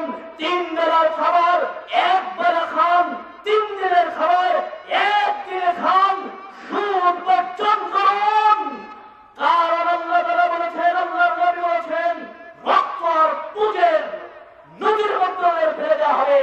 একজন ফেরেশতার পাশে দাঁড়িয়ে থাকে, যেই উঠতে যাবে আবার ফিরা মেরে পাথর মেরে ওদের মাঝখানে চালিয়ে দেওয়া হবে, ওদের সুদখোর। প্রিয় বন্ধুগণ, তাই আজকে জাহান্নামীদের আর একটা পরিচয় বলে দিচ্ছি, সেটা হচ্ছে বাংলাদেশ প্রসঙ্গক্রমে প্রবিধানযোগ্য বাংলাদেশের কোন ব্যাংক সুদ থেকে মুক্ত নয়। দায়িত্ব নিয়ে বলছি, বাংলাদেশের কোন ব্যাংক সুদ থেকে মুক্ত নয়, অসম্ভব হতে পারে না। কোন ব্যাংক সুদ থেকে মুক্ত নয়। অতএব আপনি সমস্ত ব্যাংকগুলো থেকে যত দ্রুত পারেন, যেভাবে পারেন তওবা করে আপনি সুদ মুক্ত হন। কারণ প্রিয় বন্ধু, হয়তো আপনার দিক থেকে একদিন ঝরে যাচ্ছে, মুসলিম বোন, মুসলিম ভাই, আপনার বয়স কমে যাচ্ছে, বাড়ছে না। আপনার মৃত্যু দিন একদিন ঘনিয়ে আসছে। এই কোরআনুল কারীমের মধ্যে আমি যদি তাফসীর করতে বসে মৃত্যু নিয়ে তাফসীর, কখনো সময় হলে করব, আপনার এমন কোন পৃষ্ঠা পাবেন না যেখানে আমার আল্লাহ আপনাকে পরকালের কথা স্মরণ করিয়ে দেন নাই, যেখানে আমার আল্লাহ আপনাকে পরকালের কথা আপনাকে নির্দেশ দেন নাই, এমন কোন পৃষ্ঠা খুঁজে পাবেন না। কারণ পরকাল বড় কঠিন জায়গা, জাহান্নাম বড় কঠিন জায়গা, হাসরের ময়দান বড় কঠিন জায়গা, কবর বড় কঠিন জায়গা। এখান থেকে রক্ষা পেতে হলে আল্লাহর নির্দেশ পালন করেই রক্ষা পেতে হবে। আল্লাহর নির্দেশ অমান্য করে রক্ষা পাওয়া যাবে না। যদি কেউ আল্লাহর নির্দেশ অমান্য করে হাসর থেকে রক্ষা পেতে চায়, মুসিবত থেকে রক্ষা পেতে চায়, জাহান্নামের থেকে রক্ষা পেতে চায়, সে বোকা, সে নির্বোধ, সে মূর্খ, সে হচ্ছে অজ্ঞ। অতএব শিক্ষিত মানুষের কাছে দাবি করছি, প্রিয় মুসলিম ভাই, আল্লাহ তাআলার জন্য সুদ বর্জন করুন। কারণ না হলে আল্লাহ এবং রাসূলের বিরুদ্ধে যুদ্ধের জন্য প্রস্তুত থাকুন। তাই আমাদের জন্য সম্ভব হবে। ভাই আমার, সুদ থেকে বর্জন করতে হবে। একটু আগে মূর্তির কথা বলছিলাম। মূর্তি আর ঘরে ঘরে ছবিগুলো কেন আপনার বাড়িতে মুশরিকদের মতো বাঘের ছবি, মানে ওই যে কড়ি মাটি দিয়ে, চেনা মাটি দিয়ে বাঘের ছবি, সিংহের ছবি মুসলিমদের ঘরে শোভা পেতে পারে না। মুসলিম ভাই, এরা মুসলিমরা বের করে দেবে, লাফিয়ে ঘুরা করে দেবে, ঢোকে সাজাবে না। এরা মুশরিকদের কাজ। ভাইয়ের আমার, বাবার ছবি প্রস্তুত করবে নরেন্দ্র মোদীরা, রবীন্দ্রনাথ ঠাকুররা। আমরা করবো না, আমরা তাদের জন্য দোয়া করবো। আমরা বলবো রব্বির হামহুমা কামা রাব্বায়ানি সগীরা। যার পাপ তারা গেছে, এ কথা বলার সাথে সাথে আল্লাহ তার উপর রহমত করবে।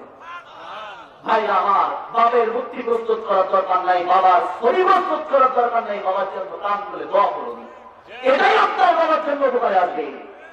ভাই আমার, আফসোস করে বলতে হয়, আমাদের দেশের মানুষ যখন মূর্তি পূজা করতে দেখে, মুসলমানরা বলে, আরে হিন্দুরা দেখো মূর্তির সামনে কলা নিয়ে যাচ্ছে, মিষ্টি নিয়ে যাচ্ছে, ওরা কত বোকা, ওরা কত বোকা। মূর্তি কি মিষ্টি খেতে পারে? পারে নাকি? এই কথা বলার পরে কয়েকদিন পরে বিশেষ একটা দিনে খালি পায়ে কিছু ফুল নিয়ে রড, সিমেন্ট, খাম্বার সামনে মাথা নিচু করে খালি পায়ে দাঁড়ায়। কি করে? আরে হিন্দুদের তো ধন্যবাদ, ওরা মূর্তির পা তৈরি করে, ওরা মূর্তির মুখ তৈরি করে, মূর্তির চোখ তৈরি করে, মূর্তির মাথা তৈরি করে, মূর্তির হাত তৈরি করে। আর আপনি কিছু তৈরি না করে এমনি ঈদের খাম্বার সামনে দাঁড়ান, নির্লজ্জ মূর্খ কোথাকার। আপনাকে কে শিক্ষিত বলবে?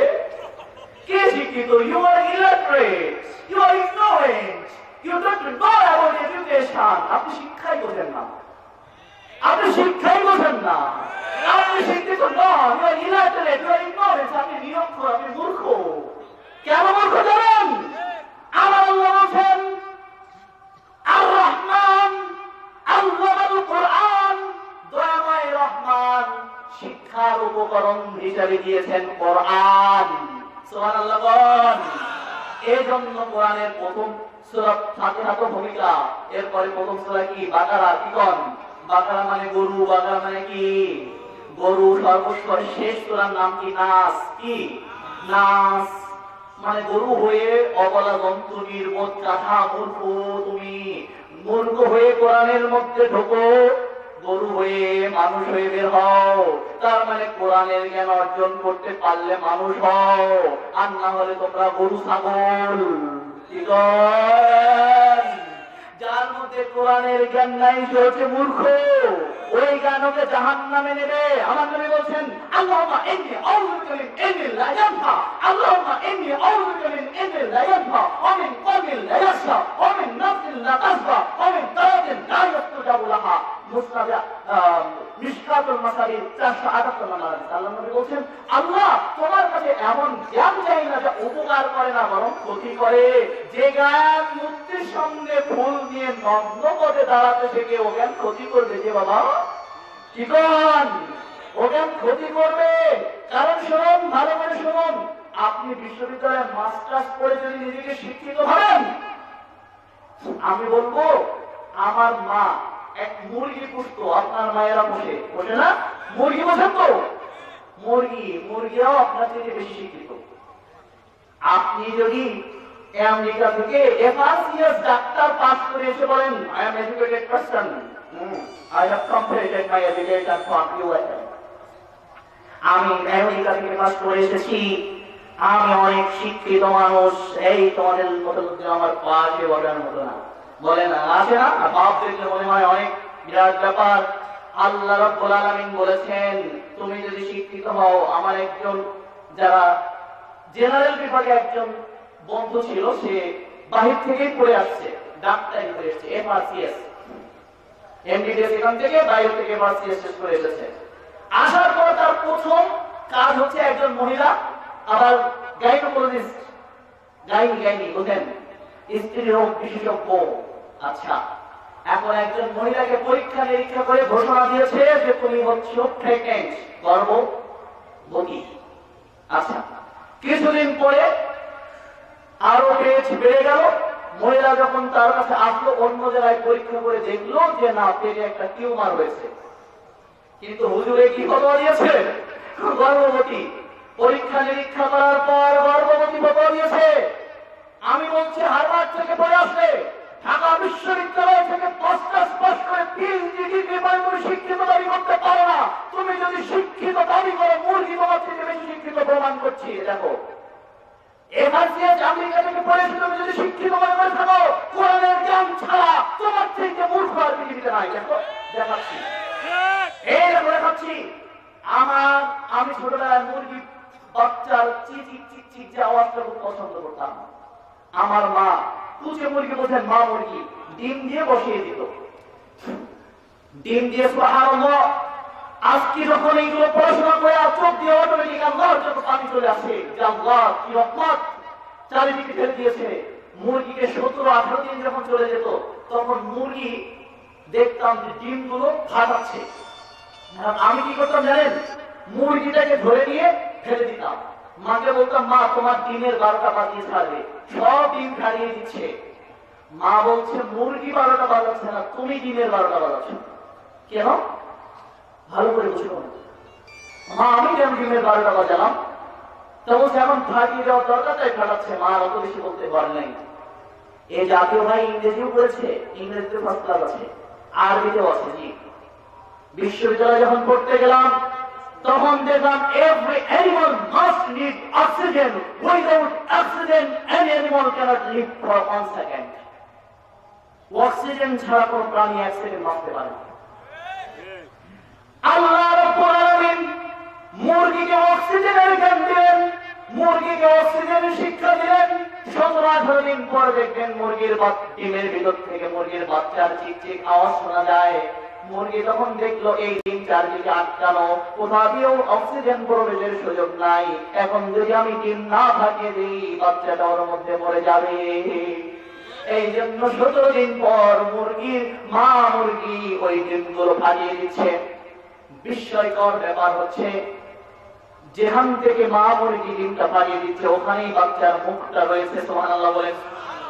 দেখবেন যে যেগুলো মুরগির ডিমের চিকন অংশের দিকে মুরগির বাচ্চার মুখ থাকে, আর মোটা অংশের দিকে পেট বা কুসুম থাকে, ওখানে যদি ভাঙিয়ে দেয় রক্ত ঝরতে ঝরতে বাচ্চা মরে যাবে। মুরগির কাছে আলট্রাসোনোগ্রাফি আছে কি নাই, তারপরে হচ্ছে এক্স-রে আছে কি নাই, আল্ট্রাভায়োলেট রে আছে কি নাই, যত প্রকার আধুনিক ইনস্ট্রুমেন্ট মুরগির কাছে নাই, অথচ মুরগির ফটোয়া ঠিক আছে। কিন্তু এবার সিএস ডাক্তার দেখে সমস্ত আধুনিক যন্ত্রপাতি ব্যবহার করে ফটোয়া দিয়েছে টিউমার ওয়ালা মানুষকে গর্ভবতী বানিয়ে দিয়েছে। ওর থেকে মুরগি বড় শিক্ষিত, ঠিক কি কর?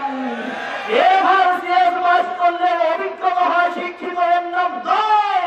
কোরআনের শিক্ষাই শিক্ষা, হাদিসের শিক্ষার নাম শিক্ষা। এই জন্য তোমাকে আমি শিক্ষিত বলতে রাজি নই, তোমাকে শিক্ষিত বলতে মুরগিকেও এমবিবিএস পাস বলতে হবে, ঠিক আছে? আর মুরগিকেও এফআরসিএস বলতে হবে, যেগুলো মুরগিকেও বলতে হবে, কারণ মুরগিও তো অপারেশন করতেছে, ঠিক আছে? এরপরে দেখুন ইলিশ মাছ। ইলিশ মাছ আমাদের দেশের সরকার এক সময় ইলিশ মাছ ধরা নিষিদ্ধ করে, মাইলিশ ধরা নিষিদ্ধ। এটা সরকারের ভালো সিদ্ধান্ত না? এটা সরকারের কি সিদ্ধান্ত বলুন? এটা ভালো সিদ্ধান্ত। কেন ভালো সিদ্ধান্ত? মা ইলিশ যখন ডিম ছাড়তে আসে, ইলিশ হচ্ছে লবণাক্ত পানির মাছ, ও যখন ডিম ছাড়তে সময় হয় তখন নদীর মিঠা পানিতে চলে আসে, কারণ লবণাক্ত পানির মধ্যে গভীর সমুদ্রের মধ্যে যদি ডিম ছেড়ে যায় ডিমগুলো নষ্ট হয়ে যাবে। এই বিজ্ঞান কে শিখেছে? ইলিশ মাছকে। ইলিশ মাছের কাছে পানি পরীক্ষা করা মেশিন আছে? নেই। ইলিশ মাছের কাছে পানি পরীক্ষা করার মেশিন নাই, অথচ ইলিশ মাছ যেখানে ডিম ছেড়ে দিচ্ছে ওখানেই হচ্ছে বাচ্চা ফোটার উপযুক্ত স্থান, ঠিক কিনা বলুন? চিংড়ি যখন বাচ্চা ডিম ছাড়ার দরকার হয়, লবণাক্ত পানির মাছ নদীতে চলে আসে। বিজ্ঞান শিখেছেন কে? এই জন্য ভাই, আপনি এফআরসিএস পড়ে আসুন, আপনি ডাক্তারি পড়ে আসুন, আপনি পিএইচডি পড়ে আসুন, আপনি অনার্স মাস্টার্স পড়ে আসুন, আপনাকে আমি অভিজ্ঞ বলতে রাজি, শিক্ষিত বলতে রাজি নই। আপনি যদি কোরআনের জ্ঞান আপনার ভিতরে থাকে তবেই আপনি শিক্ষিত, না হলে আপনি গরু। কারণ আল্লাহ প্রথম সূরার নাম বলেছেন গরু। কেন? এই সূরাটা কি গরুর উপর নাযিল হয়েছে নাকি? কি কোন? প্রথম সূরার নাম গরু। তার মানে কি মনে হয় আল্লাহ এটাই বোঝাতে চেয়েছেন কোরআনের জ্ঞানহীন মানুষগুলো সব গরু। এবার কোরআনের ভিতরে ঢুকে কোরআনের জ্ঞান অর্জন করে তারপরে মানুষ হতে হবে। অতএব এতক্ষণ যে কথাগুলো বললাম সে কোরআনের আয়াত দিয়ে কথা বললাম, আমার বিশ্বনবী সাল্লাল্লাহু আলাইহি সাল্লামের হাদিসের বারাত দিয়ে কথা বললাম। এই হাদিসগুলো যারা মানতে পারবে তারাই শিক্ষিত। এই কোরআনের আয়াতগুলো যারা হৃদয়ের সাথে মেনে নিতে পারবে ওরাই হচ্ছে শিক্ষিত। বাকিগুলো কি আপনারা বুঝুন, আমার ফতোয়া আজকে আর দেওয়ার দরকার নাই। ভাইরা আমার, অনেকক্ষণ বসে আছেন, সত্যি আমি কৃতজ্ঞ। গাজীপুরবাসীর উপর আল্লাহর রহমত, আল্লাহ তুমি তাদের আসমান এবং জমিনের দরিয়া তাদের জন্য খুলে দাও, আল্লাহুম্মা আমিন। আল্লাহ আমার এই গাজীপুর ভাইদের উপর তুমি বড় কোনো রোগ চাপিয়ে দিও না, আল্লাহুম্মা আমিন। আল্লাহ বড় কোনো আসমানি আযাব গজব তুমি তাদের উপর চাপিয়ে দিও না, আল্লাহুম্মা আমিন। আল্লাহ তুমি আমার গাজীপুর ভাই এবং বোনদেরকে তুমি রহমত করো, আল্লাহুম্মা আমিন। আল্লাহ তুমি তাদের কখনো রিজিকে কষ্ট দিও না। আল্লাহ যত রাত পর্যন্ত তোমার কোরআনের বাণী শোনার জন্য মৌমাছির মতো বসে মধু আহরণ করলো, যে সমস্ত বোনেরা, যে সমস্ত ভাইয়েরা, আল্লাহ তুমি তাদের কখনো রিজিকে কষ্ট দিও না। আল্লাহ তুমি তাদের কখনো বেইজ্জত করো না। আল্লাহ তুমি তাদেরকে দুনিয়া ইজ্জতের সাথে রেখো। আল্লাহ আমাদের সকলকে আখিরাতে তুমি ইজ্জতের সাথে রেখো। আল্লাহ তুমি আমাদেরকে জাহান্নামের কঠিন আযাব থেকে বাঁচিয়ে দিও। আল্লাহ আমাদের পিতামাতাকে তুমি জাহান্নামের কঠিন আযাব থেকে তুমি বাঁচিয়ে দিও। আল্লাহ আগামী দিন থেকে আমার ভাইদেরকে, আমার দিনী বোনদেরকে তোমার হাতে সুপর্দ করছি। আল্লাহ নিশ্চয়ই তুমি আমাদের খেয়ানত করো না। বড় রোগ, বড় মহামারী দিয়ে আমাদের ভাইদেরকে তুমি কষ্ট দিও না। আল্লাহ আল্লাহ এই গভীর রাতে তোমার কাছে দোয়া করছি, আল্লাহ আমার এই কথাগুলো, আমাদের এই আমলগুলো যদি তোমার পছন্দ হয়ে থাকে তোমার জন্যই বলেছি। আল্লাহ আমাদের জীবনের পাপগুলো তুমি আজকে সওয়াব দিয়ে পরিবর্তন করে দাও, আল্লাহুম্মা আমিন। আল্লাহ তুমি আমাদের পিতামাতাকে মাফ করে দাও, তুমি সবকিছু করতে পারো। আল্লাহ আমরা এত কষ্ট করে এখানে তোমার কোরআনের বক্তব্য শুনেছি আর আমাদের পিতামাতা জাহান্নামের আগুন ভোগ করবে, তা হয় না। আল্লাহ আমাদের এই নেক আমলের ওসিলায় আমাদের পিতামাতাকে তুমি ক্ষমা করে দাও।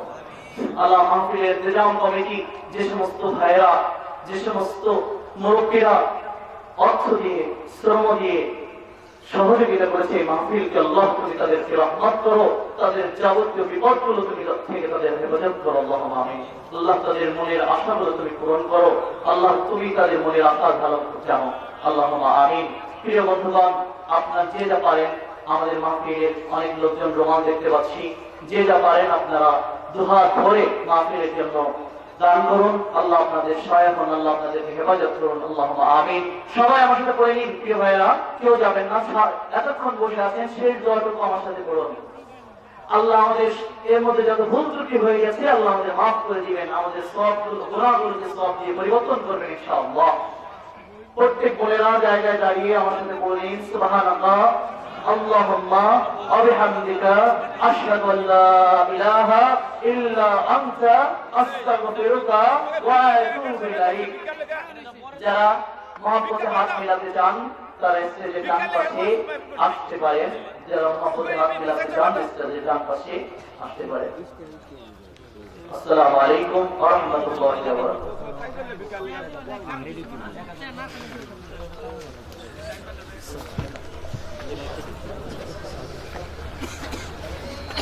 সম্মানিত সুধী মন্ডলী, আগামীকাল রোজ বুধবার জ্যাকেট ছাড়া বচ্চরা ইসলামী মহাসম্মেলন, প্রধান বক্তা হিসেবে উপস্থিত থাকবেন প্রখ্যাত আলেমদিন ইসলামী বুদ্ধিজীবী মুফতি কাজী ইব্রাহিম।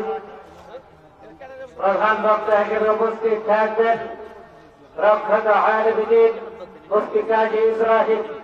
আপনারা সকলেই আমন্ত্রিত। যে সমস্ত ভাইরা বড় অঙ্কের দান করতে চান, মেহরবানি করে স্টেজে দিয়ে যান। অনেকেই দান করতে চেয়েছেন, ক্যামেরা ফেলেন না, করতে পারেননি, অনেকে অপেক্ষা করছিলেন প্রধান বক্তার হাতে দান করবেন। আমরা মসজিদের স্নানের জন্য